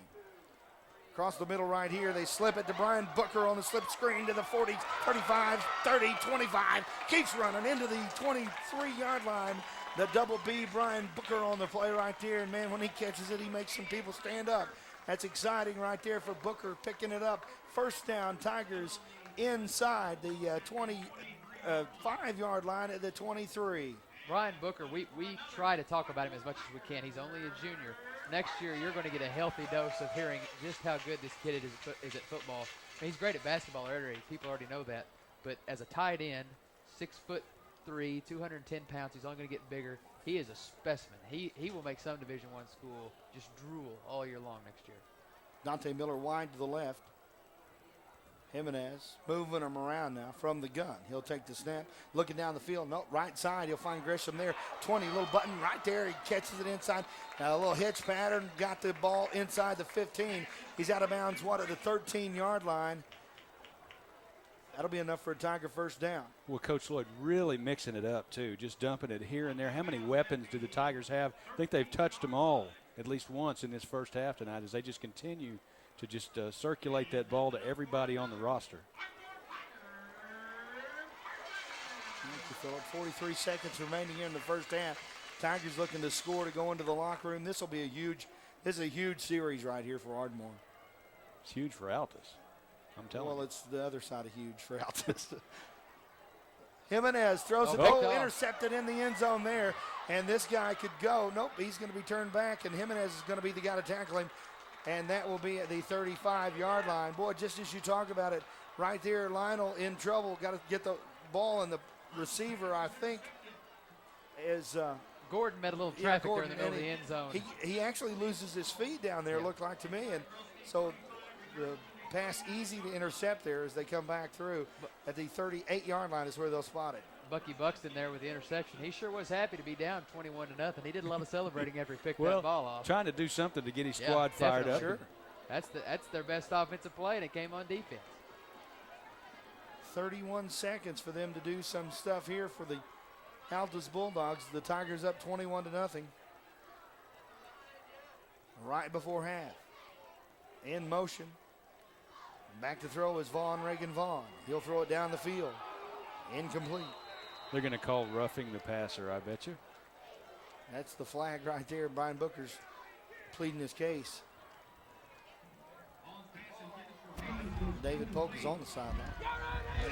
Man, I didn't see that, but they didn't Me call it neither. against Brian there. I mean, he did hit him just a little bit late. But, guys, the reason why they were so wide open for that interception was because Robbie Gordon got slobber knocked by a He did. defensive back about 5 yards in front of that. That's why he was on the ground. It looked like about 3 or 4 different guys got him. Yeah, he was actually hit from behind, almost like a clip from behind. And I couldn't believe no one saw it there because it was just huge, and that's the reason why Bucky was so wide open to get that interception.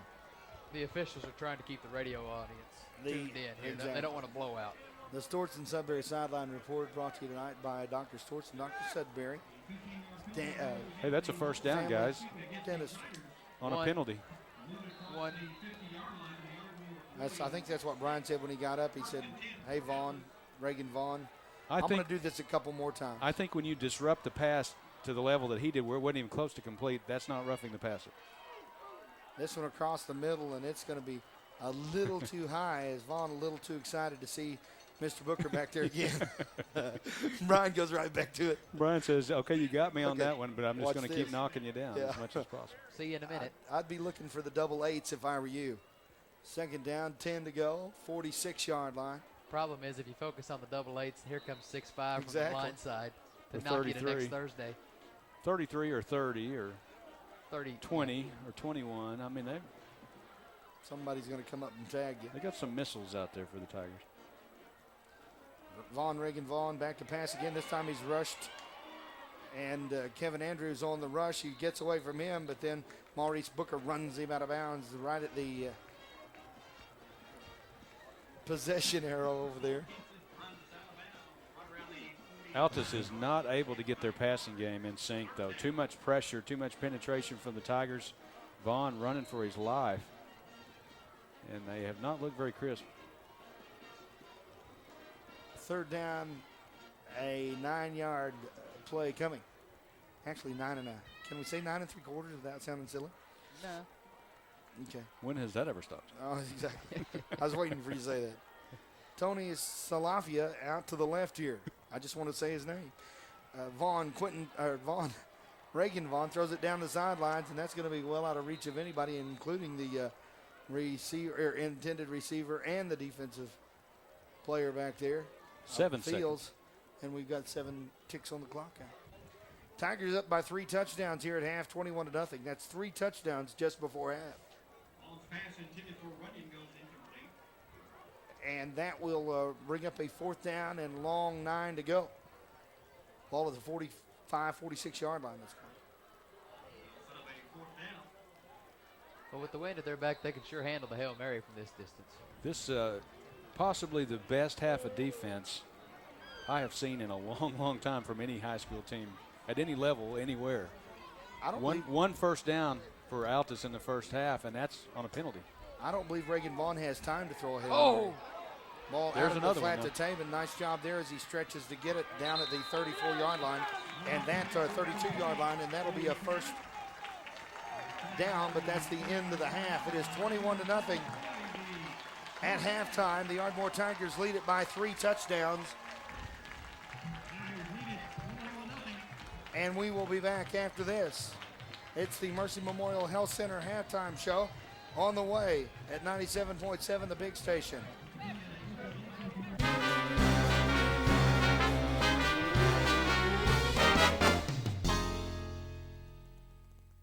Also be recognizing our seniors tonight for their many years in the Ardmore Band program. Drum Major Charlie Kent, is your band ready?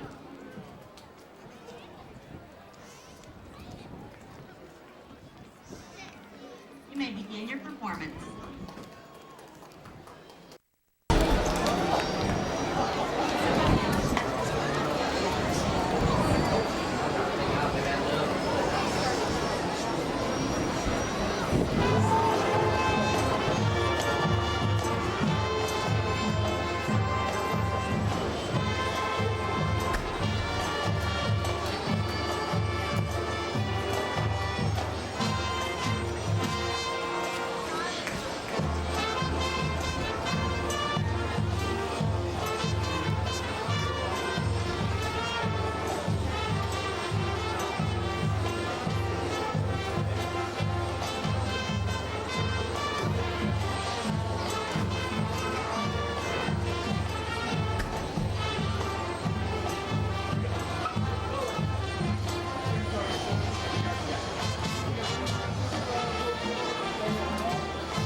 Matthew plans to attend American Broadcasting School. Matthew's best memory of AHS band was going on the trip to Florida.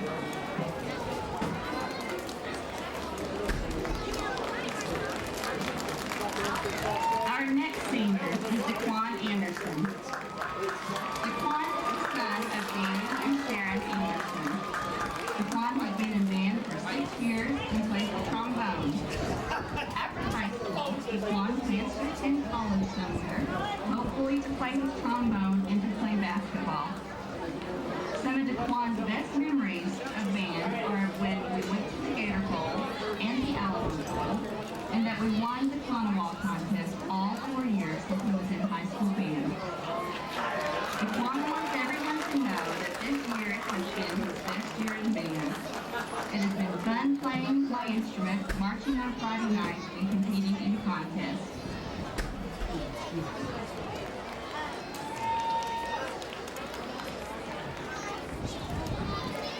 Our next senior is Caleb Blunt. Caleb is the daughter of Robert and Robert Blunt.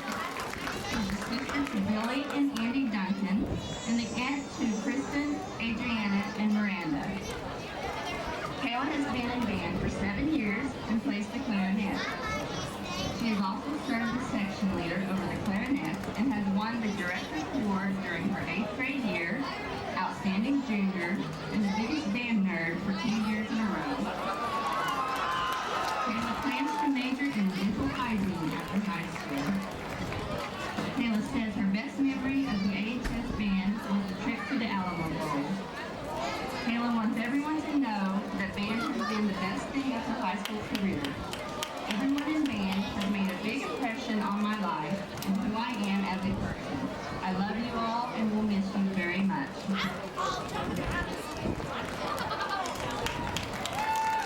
Our next senior is Cody Bowman. Cody is the grandson of Jen and Barbara Bowman, son of Sherry McCoy, and brother to Peyton McCoy.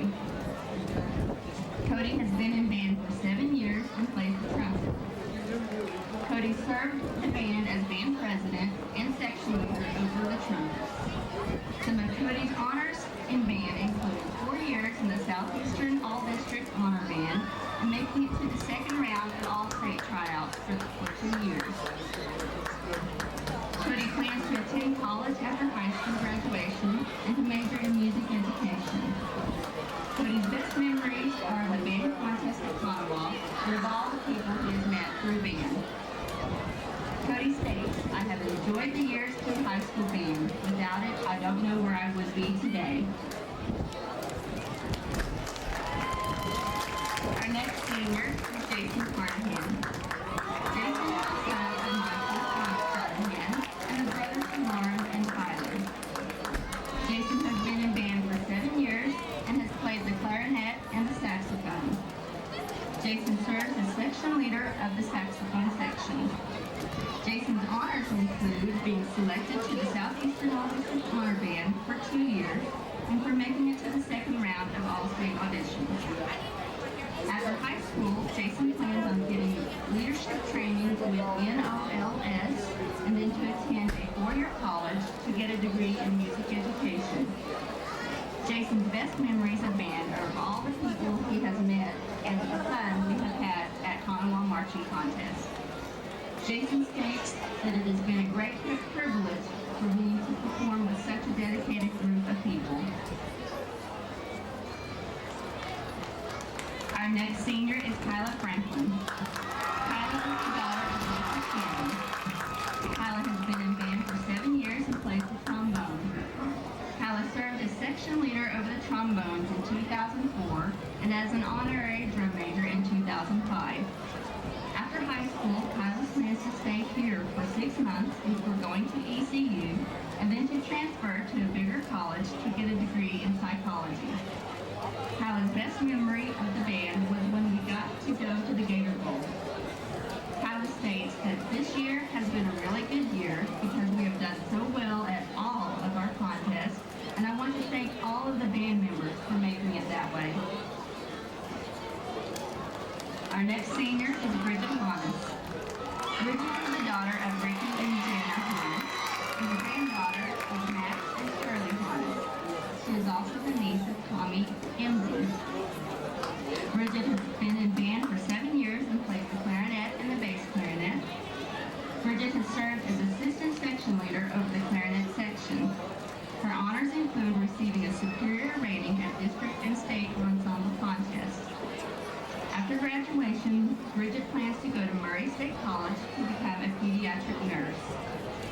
Bridget's best memories of AHS band were of going to away games and, of course, the friends I made. Bridget has been an AmeriCorps member for 2 years, and she goes to New Hope Free Will Baptist Church in Lone Grove. Our next senior is Declease Smith. Declease is the daughter of Tyrone and Linda Fisher, sisters to Juan, Kendall, and DeMontre. She is also the daughter of Tyrone Lott and a cousin to Jennifer Addison. Declease has been in band for 7 years, playing the flute and performing with the color guard. After graduation, Declease plans to go to the SOTC to finish cosmetology. Her best memories of AHS band were from the Florida trip. Declease would like to thank Miss Kim for being a good coach and wants her fellow guard members to know that she had so much fun this year.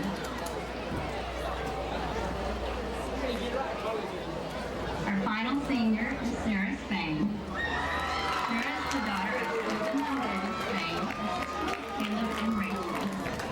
Sarah has been in band for 7 years, playing the clarinet. She also was a member of the color guard for 3 years. Sarah served the band as an officer in the guard and section leader over the clarinet. After high school, Sarah plans to attend USAO. Some of Sarah's best memories of band were of going to the Alamo Bowl and Gator Bowl. Sarah states that band has been a huge part of my life. I love every single person in the band. You guys are awesome. You have made my high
And second to perform, the Pee-wees.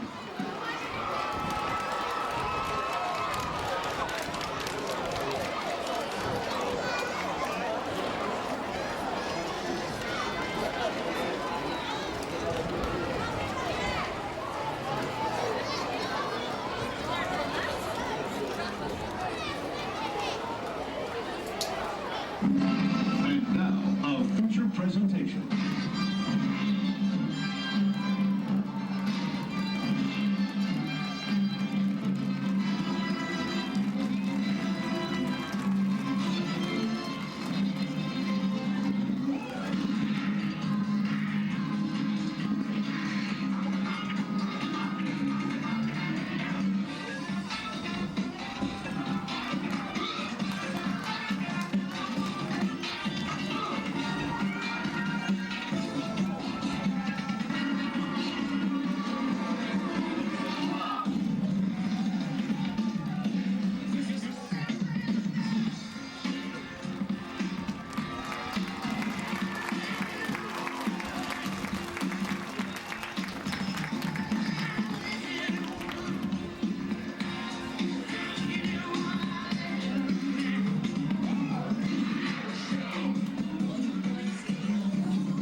Raphael Denson. Raphael.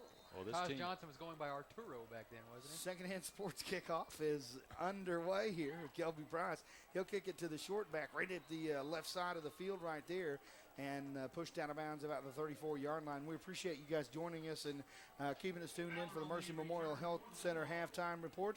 And we appreciate their efforts this year bringing you Ardmore Tiger football. and Bucky Buxton, who intercepted the pass at the goal line for the Bulldogs, just got leg whipped by his own player there, the ball carrier there on the kick. And we hope Bucky's okay. He is plays in the secondary, 5'7", 145-pounder. Seems like he's going to be okay as he hobbles off. A 1st and 10 right here as they set him down again. The Reagan Vaughn for the Altus Bulldogs will fake it to the left, follow his fullback up in the hole right there. And that's the best they've done from line of scrimmage. You know, real quick, about a 5-yard pop as far as just a running play is concerned tonight, as we talked about, 10 yards at halftime. 10 yards total offense. They lost 9 on the ground. That's about the first time we've seen Reagan Vaughn keep it on the option and go around the end, and he found some yards. You know what, though? That was one, it almost looked like a busted play that ended up being like a delay, because I think he turned around to either make a fake or make a handoff. Wasn't anybody there, decided to take it down and run, and it seemed to work as he got some room to run there on the end. And I failed to mention last year's voice, Terry Long, also out there, so we're covered. Yeah, T-Long. 2nd and 5 here, 39-yard line as Reagan hands it off. No, not any going right there to Juan Miles. First one to plug up. Marquise Booker and Brian Booker in there too. So, you know, the Tigers defense really running the ball, flying to the ball basically tonight. 3rd down 4 now, about a yard gain. Ball right at the 40-yard line in Altus into the field. And it's early, but this is really a big 3rd down situation right here for Altus, as they've got to get something going early to get some momentum. Reagan Vaughn, underneath center. Takes the snap. He'll roll out to the right this time, being rushed. Booker again all over him. No, that's Kevin Andrews back there with him. Brian Booker, the first one to him. Kevin Andrews on the follow through, give the shoulder bump right there. Good job, Brian Booker again. And you got to think that Reagan Vaughn right now is just looking and thinking, what in the world is going on with this team? That's loss of about, what, 12 yards on the play. Well, what happened there is Kevin Andrews is just faster than the guy that was out there going to try to block him. He just outran him to the spot, got back to the quarterback before he could get a mid on him. Nick Katsaris did everything you're supposed to do, came down with the block to push out the rushing defensive end. He just didn't count on the guy being able to run a 4.640 and blow right past him. Vaughn going to punt here. Robbie Gordon That's back at backwards. about the Get out of 40, the and that way. thing is going to fall short and take a Tiger bounce back the other way. Inside the 40, he remains in Altus football territory, and that will be at the 37-yard line as the 1st and 10 for the Tigers. I tell you what, Vaughn punted poorly into the win in the first quarter and doesn't get much better right there. And What boy, is that on the – what is that punt? That's not even a – I mean, is that a well, he was 8-yard punt before it's all said and done? You know, very, very rarely, to go on another subject, Mike, I'm sorry, do you see a team kick off twice to start both halves. Ardmore kicked off start the first half and second half, and it played to their advantage. They pinned Altus deep and got good field position first time. Sure. Each time, first half, Ardmore got the ball on the 27, this time on the 37 of Altus. Ardmore sends Gresham in motion. We're going to have flags all over the place here. Well, I was just going to say, Altus, their defense has really got a lot of pressure here because they cannot give up another score here and have any chance to win this game. They have 2 first downs in the ball game, one of them by a penalty. So they, 3 touchdowns is a stretch, but 4 scores, I mean, next to impossible. So their defense has got to do whatever it takes right here to make a play, to get a turnover, something to get the ball back. 4 scores and 22 touchdowns ago. The down on the field, David Polk, you thought that was illegal motion, didn't you, David? Yes, I did. Okay. It'll be 1st down and 15 now as the Tigers call for motion there. Gresham again left to right in motion. They handed to the Jimmy Colbert tailback, and he will bust his way across the 40-yard line. Doesn't get back to the original line of scrimmage. Just going to spot it short at the 40. And so just a couple of yards there really on the carry for Colbert. Be 2nd down at about 13. So the running game's been difficult for both teams offensively. The Tigers' big plays have been via the passing route, as Altus has done a good job against that ground attack. Ever since the second quarter started, I think, is that what you just said? Second quarter is when they really came alive. Their defense seemed to kind of catch on a little bit anyway. 2nd down now, 14. As Jimenez leads them to the line of scrimmage. Dante Miller wide to the right, Gresham wide out to the left here. Lone back is Colbert. They'll hand it to him, no fake, and Jimenez out to throw. Right side looking down the field all the way is Gresham on the stride at the 5. Touchdown Tigers. How composed is Lionel Jimenez as he looks out toward Dante Miller, kind of sucked the defender that way. Then he takes his eyes back down the center of the field, post pattern to Jermaine. Perfect delivery for Lionel Jimenez. Good night. And that's it, guys. Lionel for the year has somewhere over 1,600 yards passing, and he just and I don't know how many yards rushing he's got, but he's got a number of yards rushing, and that tells you right there what he can do is he finds Jermaine pretty easily on the post pattern and gets it done. 27-0 here, and Dante Miller will be the holder as Kelby Price lines it up once again. For the PAT, here's the snap high, but it's good, and the kick is up, and it is good. So 8:53 remaining in the 3rd quarter of play. The scorers, the Ardmore Tigers 28, the Altus Bulldogs nothing. And we're back here, more Tiger football on the big station, 97.7.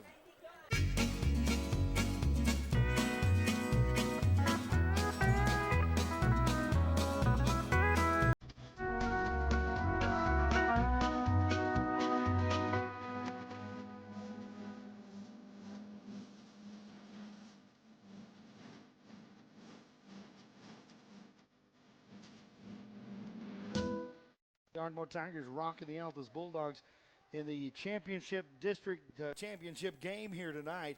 28-0. The Tigers lead, and Kelby Price after the PAT will line it up at the 40. Here's the second-hand sports kick for you, right to left as he kicks it back. Not so deep into the up back area around the 20-yard line right there, and not much return room, maybe 5-6 yards on the return back to the they'll spot it at the 20-yard line. So pretty good return on the play right there for the Altus Bulldogs, Kelby Fowler. And that was Kelby Fowler and that massive humanity down there. Most of it wearing red jersey. Boy, uphill battle. Altus has not had any success throwing the football, Mike, and down by 4 scores. There's still a lot of time, 8:47 left in the third. They've got to make things happen quickly, and they've just not been able to have the time to look downfield to make that passing game click because the penetration by the Tiger defense has been too much. They're going to spread it out here, Billy, and they've got 4 wide. Blake Stepanovich. New quarterback. And the flags come before Blake gets a chance here. Going to try something different, though. Number 11 is Blake Stepanovich, 5'9", 155-pound sophomore. He doesn't have the stature of Vaughn Reagan Vaughn. No, he doesn't. But Vaughn Reagan Vaughn's a senior, 6'5". Could be he's a better passer, and maybe that's why they have snuck him in the ball game. Well, when they sneak out and they come single back 4 wide on you, you know it's not. They're not setting up here for a lot of running game. 1st and 15 that is. They'll fling it out to the right side there, and good play right there. They're going to get close to a first down there as they do hit the intended receiver out in the flats from the running back position right there is Kelby Fowler.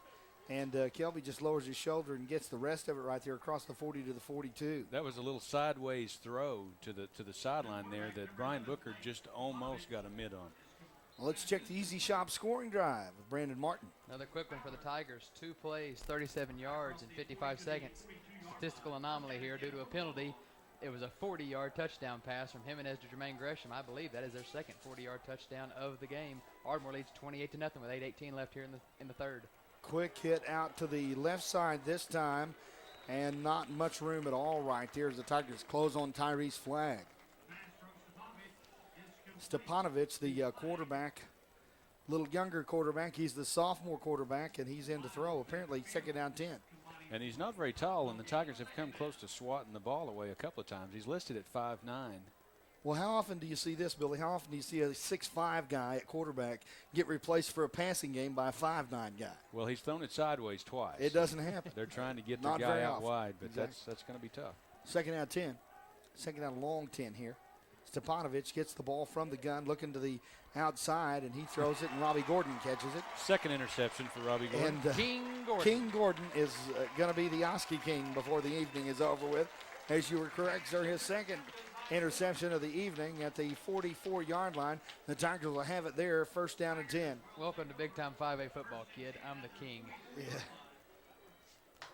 Again, he had to dive for that one just like the last time, catching it off the blades just a little bit. I guess that's the reason they've been playing him at receiver today. Robert was a great player before, but, man, since he's got that homecoming king thing, He's he has really gone stepped crazy. up his Really game. giving him a boost of confidence.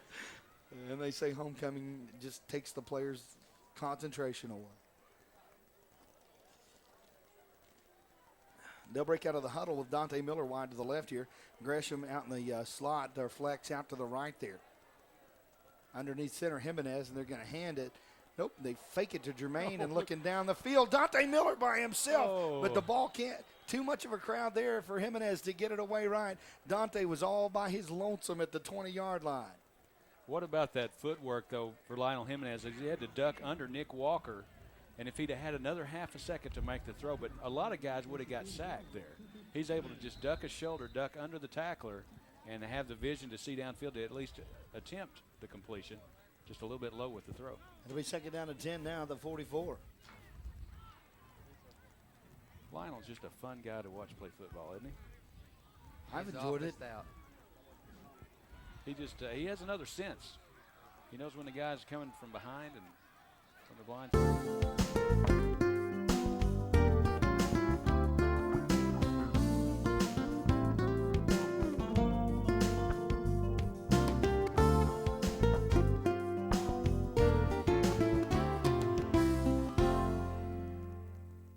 17 remaining in the third quarter.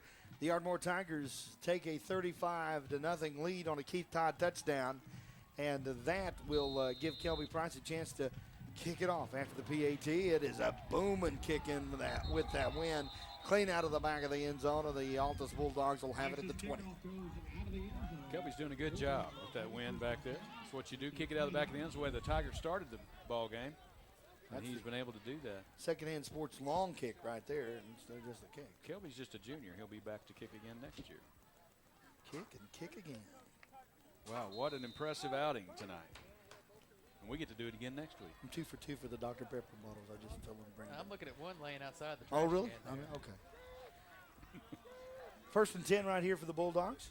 Stefanovic will be the quarterback again. Lone back behind him. He'll hand it off to him. Taven right side.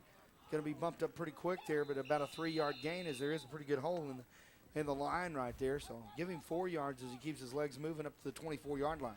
And then going to run on first down. Probably run a little clock here. It's down 35-0. You line up, throw it, it just extends the ball game. Gordon and Andrews on the stop. Second down. Now they got, 3 wide. I-backs behind him. Stefanovic, the young sophomore quarterback. Throws it out to the right side. Nice job there on the reception is Tony Salafia. The Z-back catches it at the 34-yard line, and that's enough for an Altus first down. And, you know, Stefanovic stands in there pretty good. He's not very big. Defenders all around him, and that was a pretty nice throw. Good arm strength. Positive play for him here. As obviously they just want to get a look at him in game action. He's the future, I guess, of the Bulldogs. As the other quarterback, Vaughn, is a senior this year. Oh, the children are our future. First and 10. I-backs.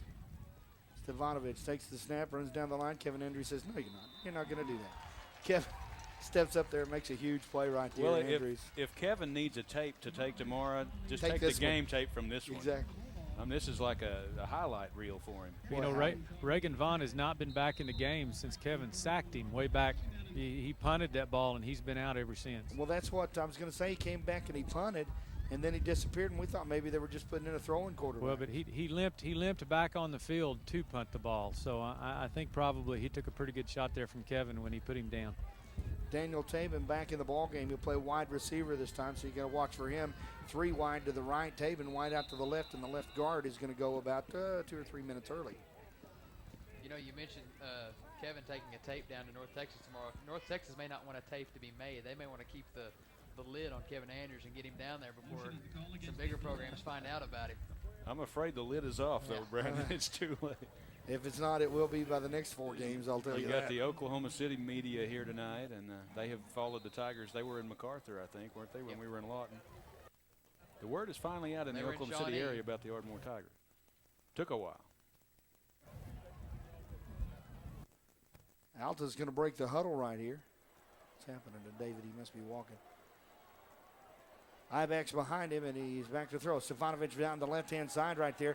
That's Daniel Taven, and the ball thrown short. Running stride for stride with him down there. And I could say the same for Robert Gordon. No kidding, he can run. He needs a copy of this ball game tape, too.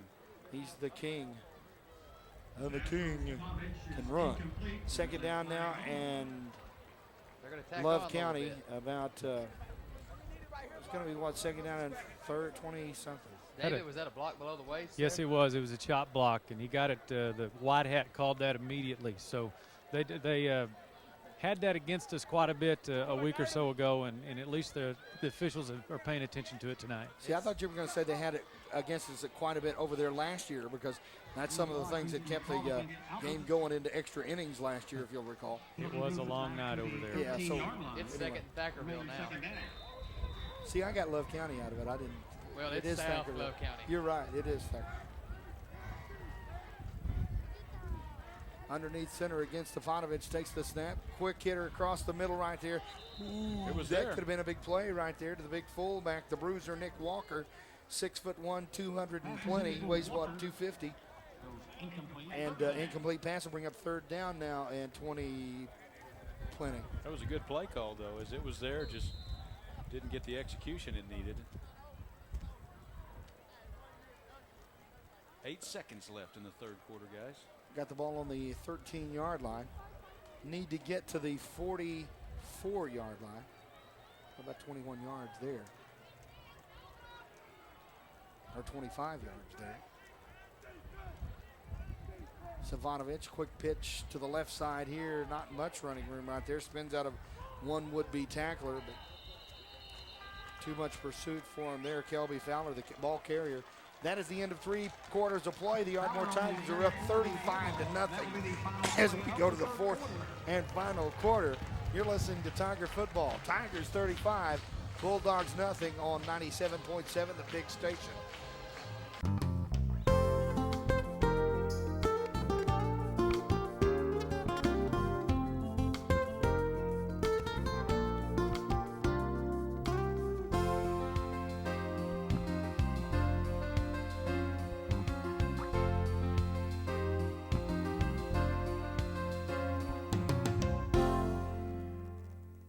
Have stopped the Altus Bulldogs once again, 4th down and plenty here from the 13-yard line, 17-yard line, let's call it.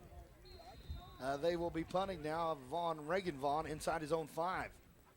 He's well enough to get he may be the only guy that they have to punt, come to think of that.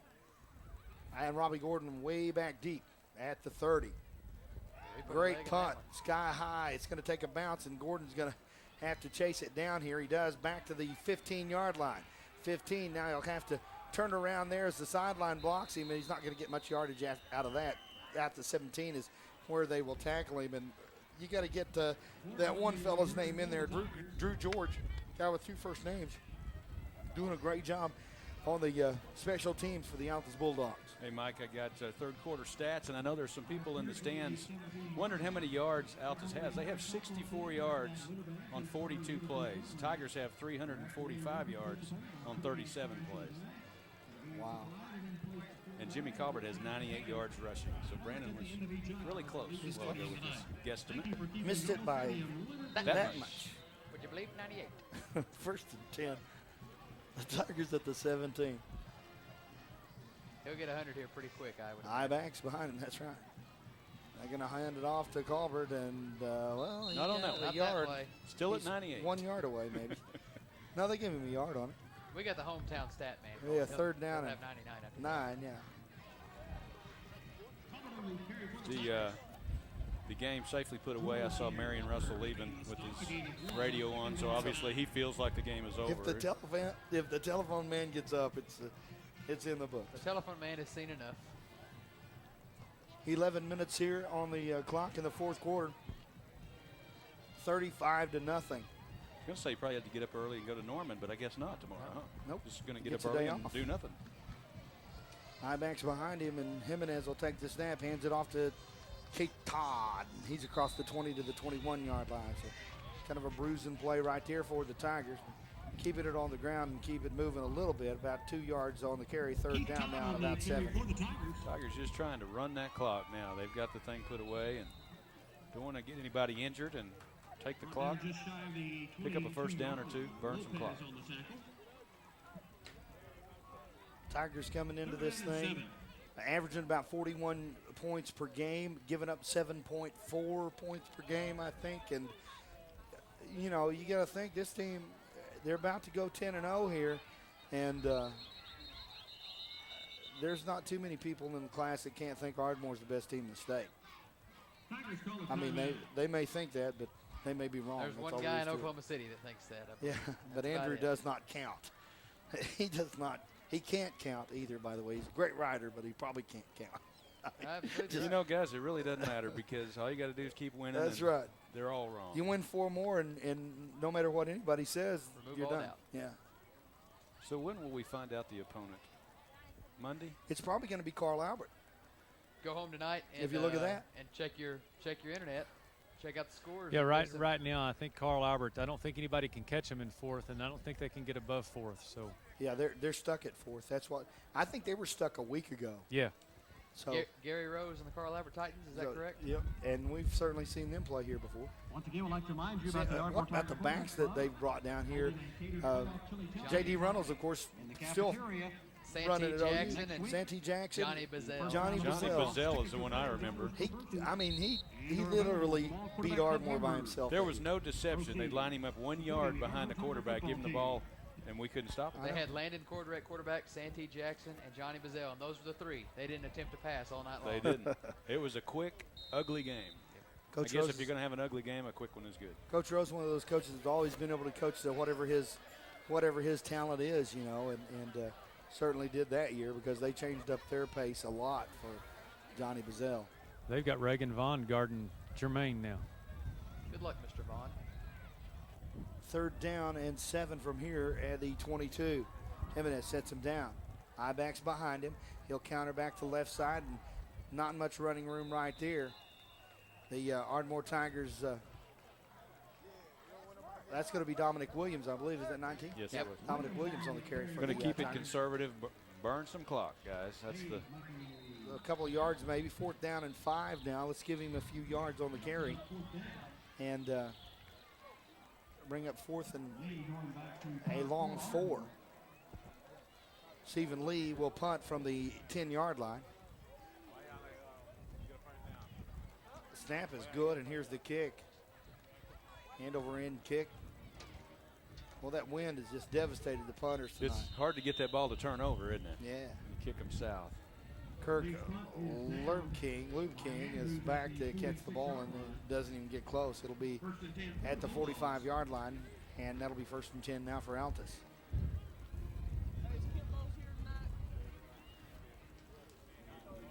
.9:31 in the game. That's what's remaining on the clock. 35-0 the Ardmore Tigers. And the Altus Bulldogs trying to put a dent in this thing. Have the ball in Tiger territory to start 1st and 10 at the 45. They'll send 2 wide to the left here. Stefanovic remains in at quarterback. And we've got the whistle, the timeout for the Ardmore Tigers. 9:31 to go. Tigers timeout. They lead at 35-0, and we'll be back where the Tigers play on the big station, 97.7.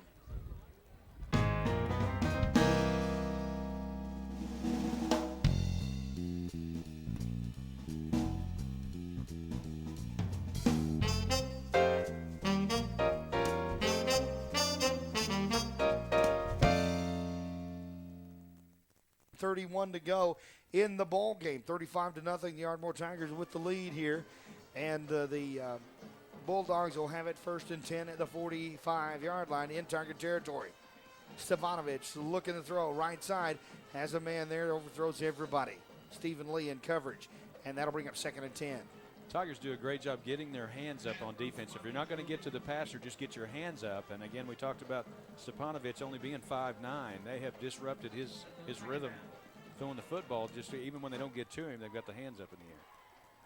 Tyrese Flagg in there at the tailback position. Stefanovic will stand next to him from the gun. 4 wide this time, or 4 out if you will, for the Altus Bulldogs. 2nd and 10 at the 45. Stefanovic calls for the football quickly. Nope, going to hand it off. This time it's Flagg. Not much running room, but does sneak his way past a couple of defenders there to get a few yards. Andy Mendoza in there on the tackle for the Tigers. It was like one of your quicker hitter draws there inside. A quick handoff on a draw play inside. Picks up a few yards. Still bring up 3rd and long, 3rd and 7. 3rd down now, 41-yard line is where the ball spots.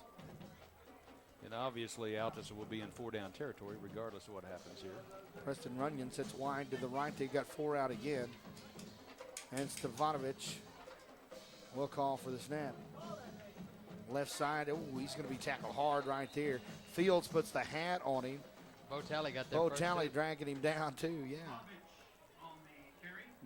Did he get a yard even? No, 4th down and about 5.5. I believe he might have even lost a little bit. Maybe lost a yard. Yeah. Bo Talley has been impressive to me, guys. He got a lot of playing time against John Marshall with some injuries to the starters, on the starting linebacker crew, but he played well that night, has played well every time he's stepped on the field since then. 4 wide for the Bulldogs. Got to get them all lined up there. Stefanovic calls for the ball from the gun. Looks down the field. Oh, now you got to tuck it and run. There's no running. There's not going to be any of that. That's all 5 of the defensive linemen, right? All 4 plus Justin Fields. And maybe a holding call, and they were holding and still had 5 defenders in the backfield. I didn't see anybody get held up. You know, usually on a holding call, you can tell somebody's waiting.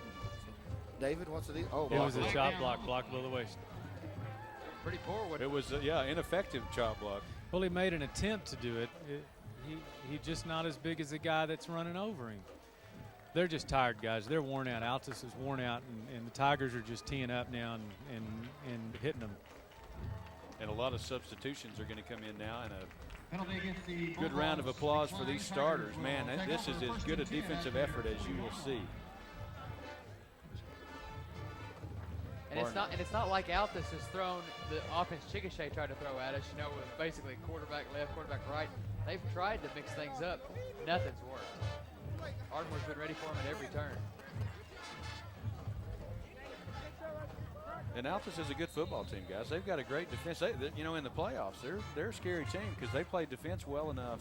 We haven't really got a chance to see a whole lot on offense, but they've got some guys out there that are scary, and their defense is as good as anybody we've seen. Late in the fourth quarter, guys, the Plainview Indians are up 55-7 on Kingston. They're going back to the playoffs. Jimenez throwing it wide down the left side there for Jermaine, and 2 defenders on him. The ball knocked away by Vaughn there, but big pass play right there intended for Jermaine Gresham down the left side. That ball just died. Yeah. That wind is catching everything, isn't it? Look at old Glory, boy. She is really whipping over there out of the south. Look at the one at the high higher ed.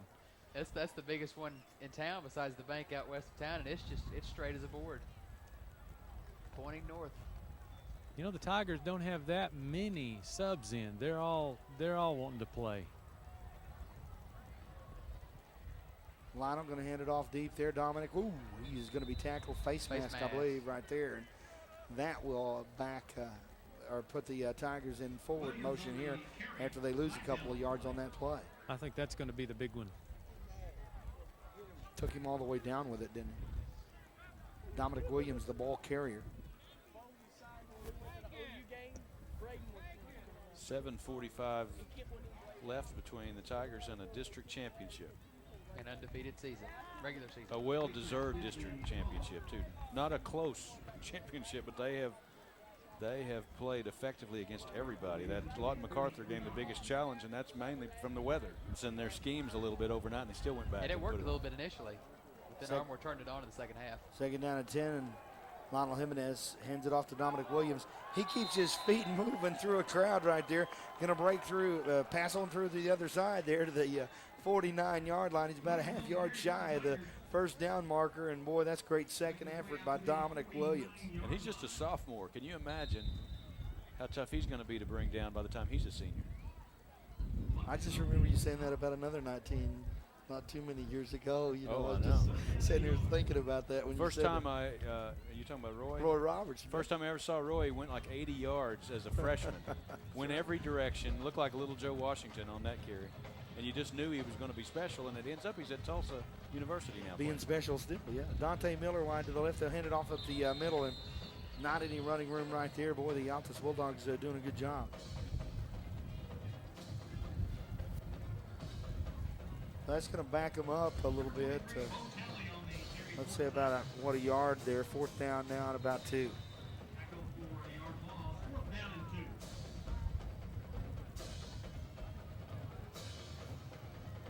Bo Talley getting a little taste of his own medicine right there. And all stacked up quickly. 6 minutes to go, and Jimenez taking his time. Do we have any tailgaters tonight? We get here too early to know. When we get here. I know they're handing out free popcorn down there. There's always a tailgate party out front, somewhere. It's usually about over there where you park. Yeah. Just between you and the stadium. If I'm looking they for make the it shuttle. that far, if they make it that far, I imagine you'll see one in the semifinals because we saw one heck of one going up to Lawton Mac. That's yeah. That was Stu's crew.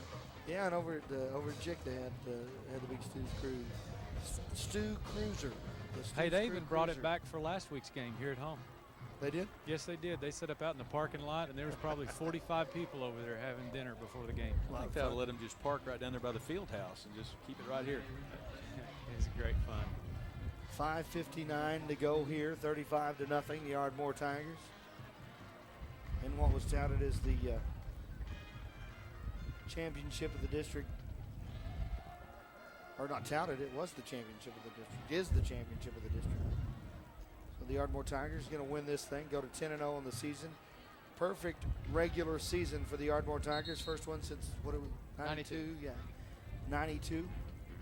Great early 90 teams for the Ardmore Tigers. And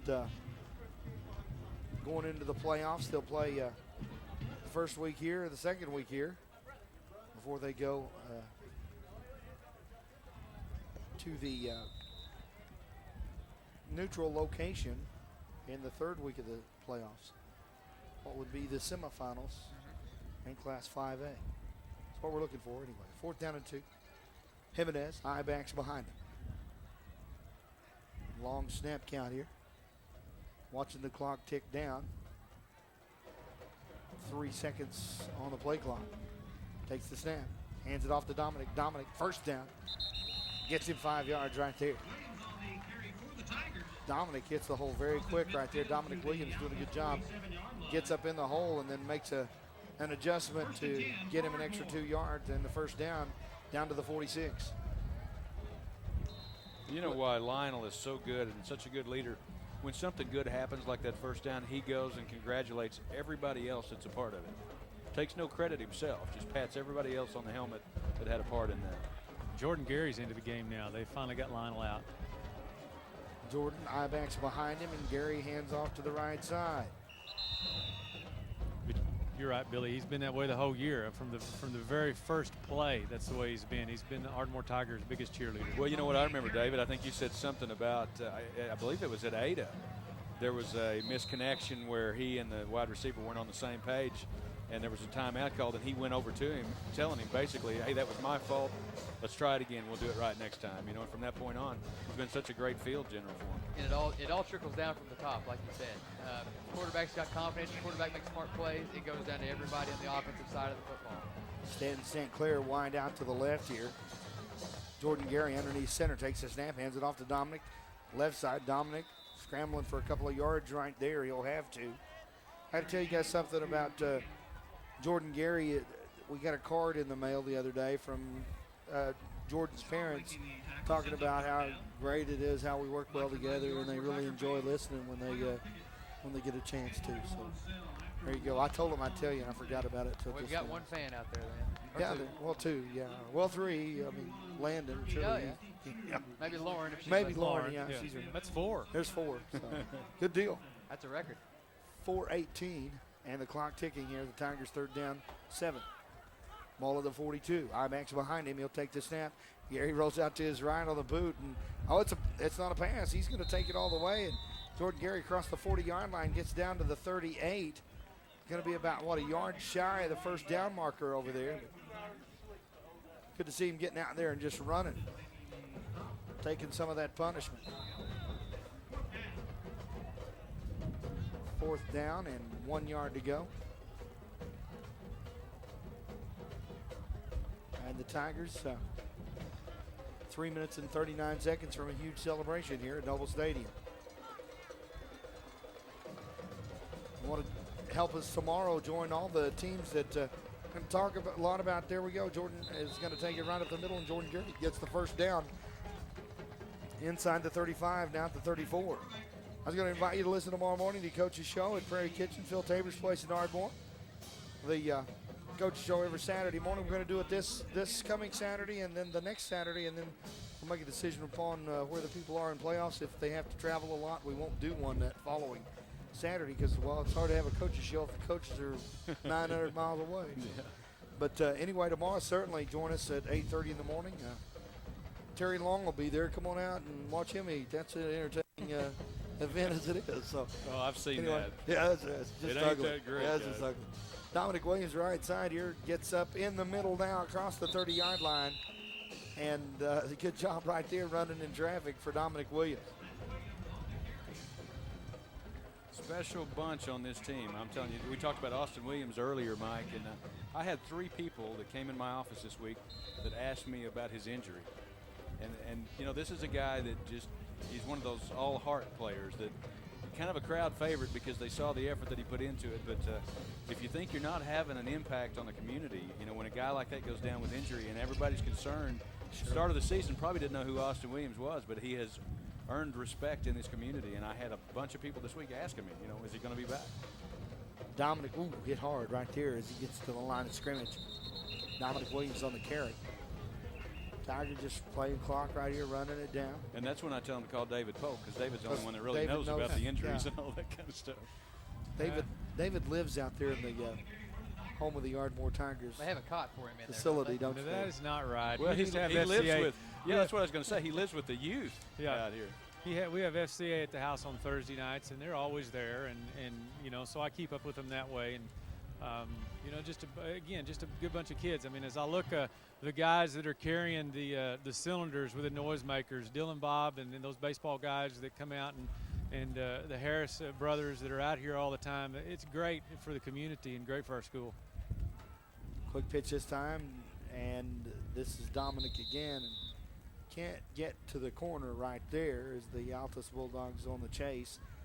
But he stayed in bounds. But he did stay in bounds and left the clock running at 1:18. So. This will be the 12th play of this drive. Wow. Well, let's talk about Tommy Fitzgerald, Quentin Grant, Stuart Hoffman, Kevin Andrews, Tyler Parrish, Brian Booker, for a lot of reasons, but that offensive line all year has moved the ball, and tonight to move it against this defense, you know, they had a nice effort up front. And protect Jimenez. As always, yeah. Split banks in the backfield. Jordan Gary sets him down. He'll pitch it to Dominic. Dominic cuts up inside, trying to make some room. Gets the ball across the 25. He's got a first down if they spot it right. They did. They spotted it at the 25, though. And that'll be awfully close to a first down there. And we don't normally vote. vote. No, where did they spot the ball? Yeah, they did. He's going to be about a half a ball short. We don't normally vote on the air about the five-star player, but I have to give it to the entire defense again. Round them all up, David. Round them all up. up. Can you interview all of them? Talk to all of them after Oh, the game. gee. Just take your pick. Yeah. You know, Dante Miller had a good night tonight. So did Robert Gordon. So did Kevin Andrews. So we haven't talked to Robbie, and we haven't talked to Dante. They've all had a good game. There you go. I mean, Well, let's just give it. I keep thinking we're off the air, and we're still on the air. let's just do like Billy said and give it to the defense, and let Robert Gordon talk to Robbie and Dante. Okay. We got time. Boy, that was working together as a team. Guys. I'm telling you, I'm proud of the effort. And you folks at home got to hear just how we do it off the air. That's right. It's usually not that organized, though. It's usually not. Usually we take votes from the crowd, but nobody's interested tonight because, you know, they're sitting there. They're just tickled to be here. It's a nice, cool evening, breezy. A peek inside our little kangaroo court we've got here. Yeah. No wonder they don't ever get it right. I can hear it now. Did you see them guys? Send those emails to David Polk at FCA. You can send it to Mike at KICM.com. Don't work. I only read that every other day or two. That stacks up a lot. Savanovic looking downfield. Unloads it there. Somebody standing close has got to catch him, and Robbie Gordon's the man to do it at the 10. And now there's a new challenge, though, guys. 24 seconds. Marquise Harris? Marquise Harris. I'm sorry, I said Robbie Gordon. I was thinking the first team was still in there. Altus will have the ball at the 10-yard line, and a final challenge here for the Tigers, as they'd like to protect the shutout. 24 seconds. And credit Altus for not throwing in the towel there. And Stepanovic, pretty nice throw downfield, post pattern. Caught the Tigers sleeping a little bit. They'll spot the ball just shy of the 10-yard line here.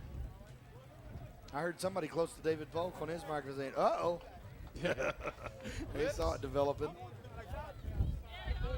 That sounded like a coach's uh-oh. First and 10, 24 ticks on the clock. The Tigers up 35-0. They're going to call a timeout here. We'll just keep it here.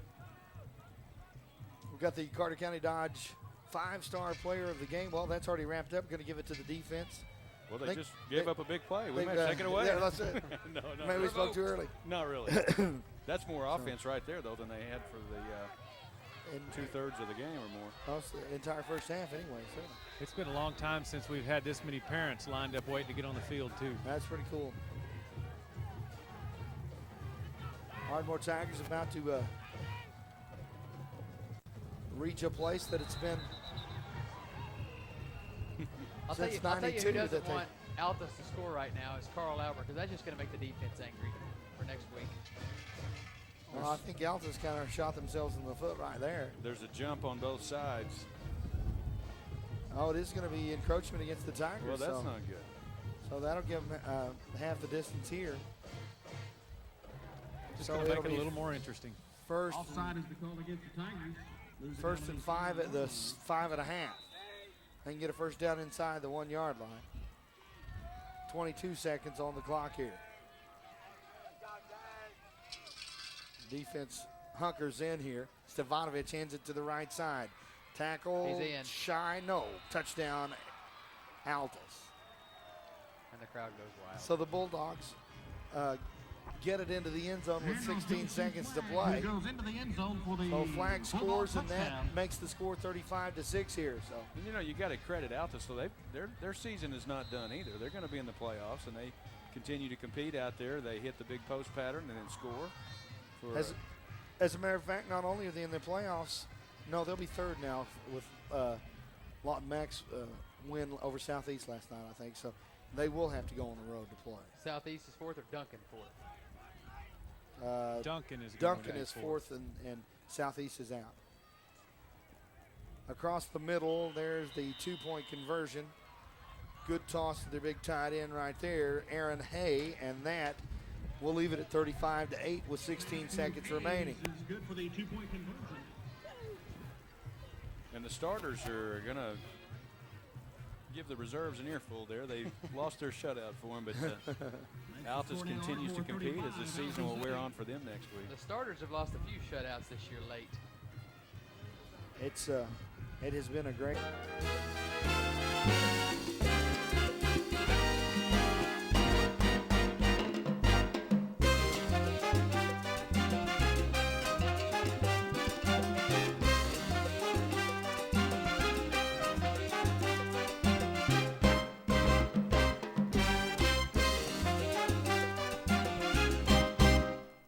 Onside kick here, and gonna bump around like a pinball machine there between players. And who got it? 16 seconds on the clock. 2-3. That'd be Bo Talley. Bo Talley. So the Tigers have it in Altus territory. Check that, in Tiger territory at the 49. Well, I agree with your sermon there, Coach. Well, I'm just saying. But I agree. I've been doing this 10 years, and you just don't get many undefeated seasons and almost perfect seasons. You know, I mean, there's been a few bad plays, but not very many of them. Sure. I'm telling you. What's the average score against us? 7.4 We missed our average. as of last week. I think it was 7.4. I figured it up this morning. And then, like usual, I left it on my desk and thought I could remember. No, it was 7.4. 41-4, 7.4 against. Gary takes Averaging a knee, and around that should 400 be it, yards guys. a game this year. The Tigers do it in fine fashion. They go 10-0 on the season here and beat the Altus Bulldogs in what was being considered a close game, close matchup. Finally, the Tigers going to play somebody. There you have it, 35-8. And we're back after this to Noble Stadium. The Ardmore Tigers, district champions, undefeated regular season, the real deal. 97.7 is the big station.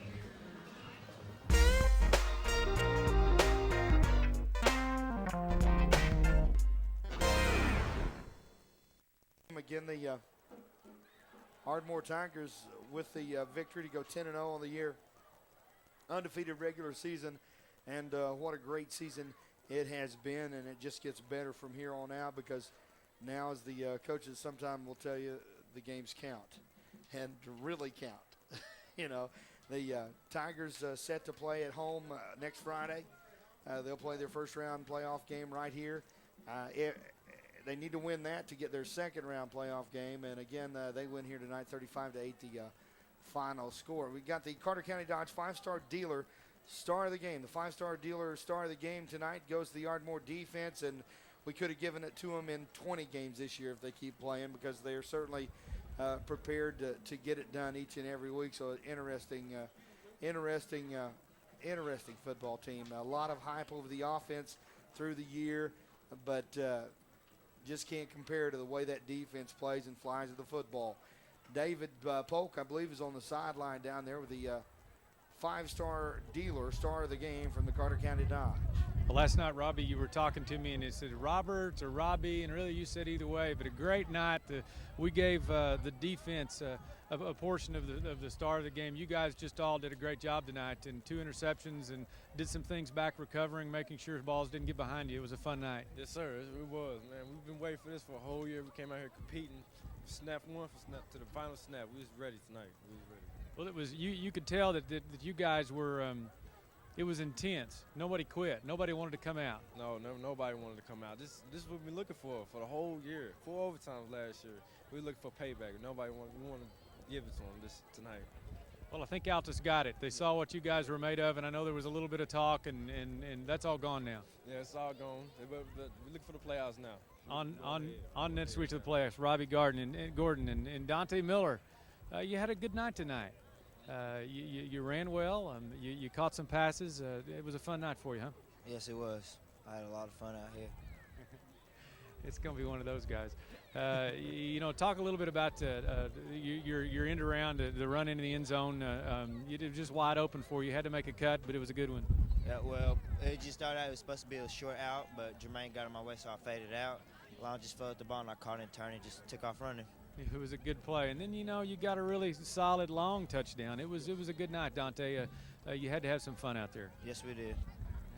I'm back up to you guys. That's Dante Miller. He's a talkative offensive player that we really enjoy watching play. Back up to you. All right, and again, the offense tonight, what are you pointing at, Billy? I was showing the defense only allowed 138 yards on 48 plays for the Bulldogs, and half of that came on that last play. Yeah, last couple of plays. So incredible defensive effort, which is why we wanted to award that to the defense, or at least half of the award. Carter County Dodge, five-star dealer, star of the game. Tomorrow, if you want to, you can join me from let's see, I'll be at the Coaches Show in the morning, 8:30 to 9:30 at the Prairie Kitchen. Want to see you there. Want you to listen to the coaches, the area teams. We'll have tomorrow, there's all this worried about to where we are in district stuff. Tomorrow, that's all through. We'll get to talk about where we are in district, who we're going to play and stuff. With the some 15, I think, area teams have been making the Coaches Show every Saturday morning, so we invite you by there. You can come by the Prairie Kitchen, or you can listen, or you can call us and give us something to ask a coach if you want to do that. Speaking of coaches, we do have of course, the Bill Parker New York Life talk with Coach Lloyd after the game, each and every game. And this one, he's got to have a smile on his face. David Poe. Yes, he does have a smile on his face. Coach, 10-0, a perfect regular season.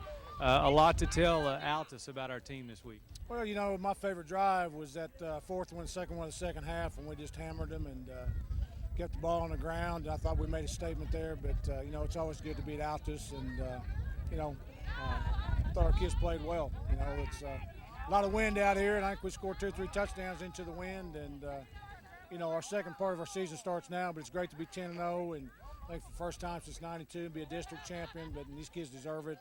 They worked awful hard, and they played awful well. Well, we watched Coach tonight. I think one of the things that we noticed in the booth and down here on the field was the fact that the intensity for the players started play one tonight. We've been 10 games really getting to that, but it showed up tonight. Well, they've kind of been waiting on this, David, for a year. 4 overtimes you and I got to be part of last year, and it's payback time. And our kids were very focused all week, and this group gets focused. They take care of business, and we got a chance to have a special season. And now the real season starts. This was the second part of the season, and it's great to be 10-0 and district champions. But now it's time to start taking those next steps.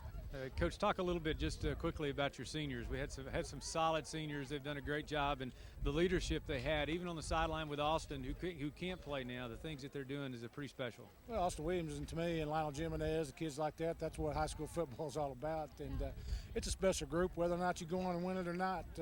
I won't ever forget them. It's one of the best groups I've ever been around, and you've been around them daily. And, they're good quality kids, and they're just fun to come out and coach. And you don't spend a lot of time coaching effort and attitude, and they compete.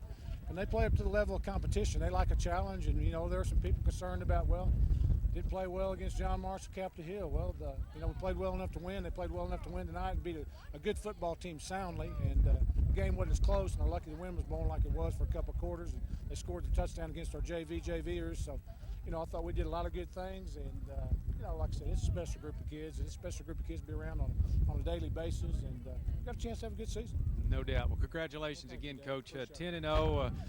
It's been fun down here on the field, and it really, I'd like to say it was 35-0, but we'll take 35-8 and move in against Capitol Hill next week. All right, David, thank you. Together, Bill Parker, New York Life. Post-game talk with Coach Mike Lloyd, and great job down there. The wind didn't get too involved in it anyway. Hey, I'll tell you what, we're going to take a quick timeout. We'll come back and we're going to recap the game for you. And again, the Ardmore Tigers win it. The final score 35-8 tonight. And we'll come back here, recap some of the scoring for you, recap some of the individuals and the big offensive melee that happened tonight. The Tigers have a lot of offensive yards again. We'll come back and do that to Noble Stadium. Again, the district champions, 10-0. The Ardmore Tigers are on the big station, 97.7.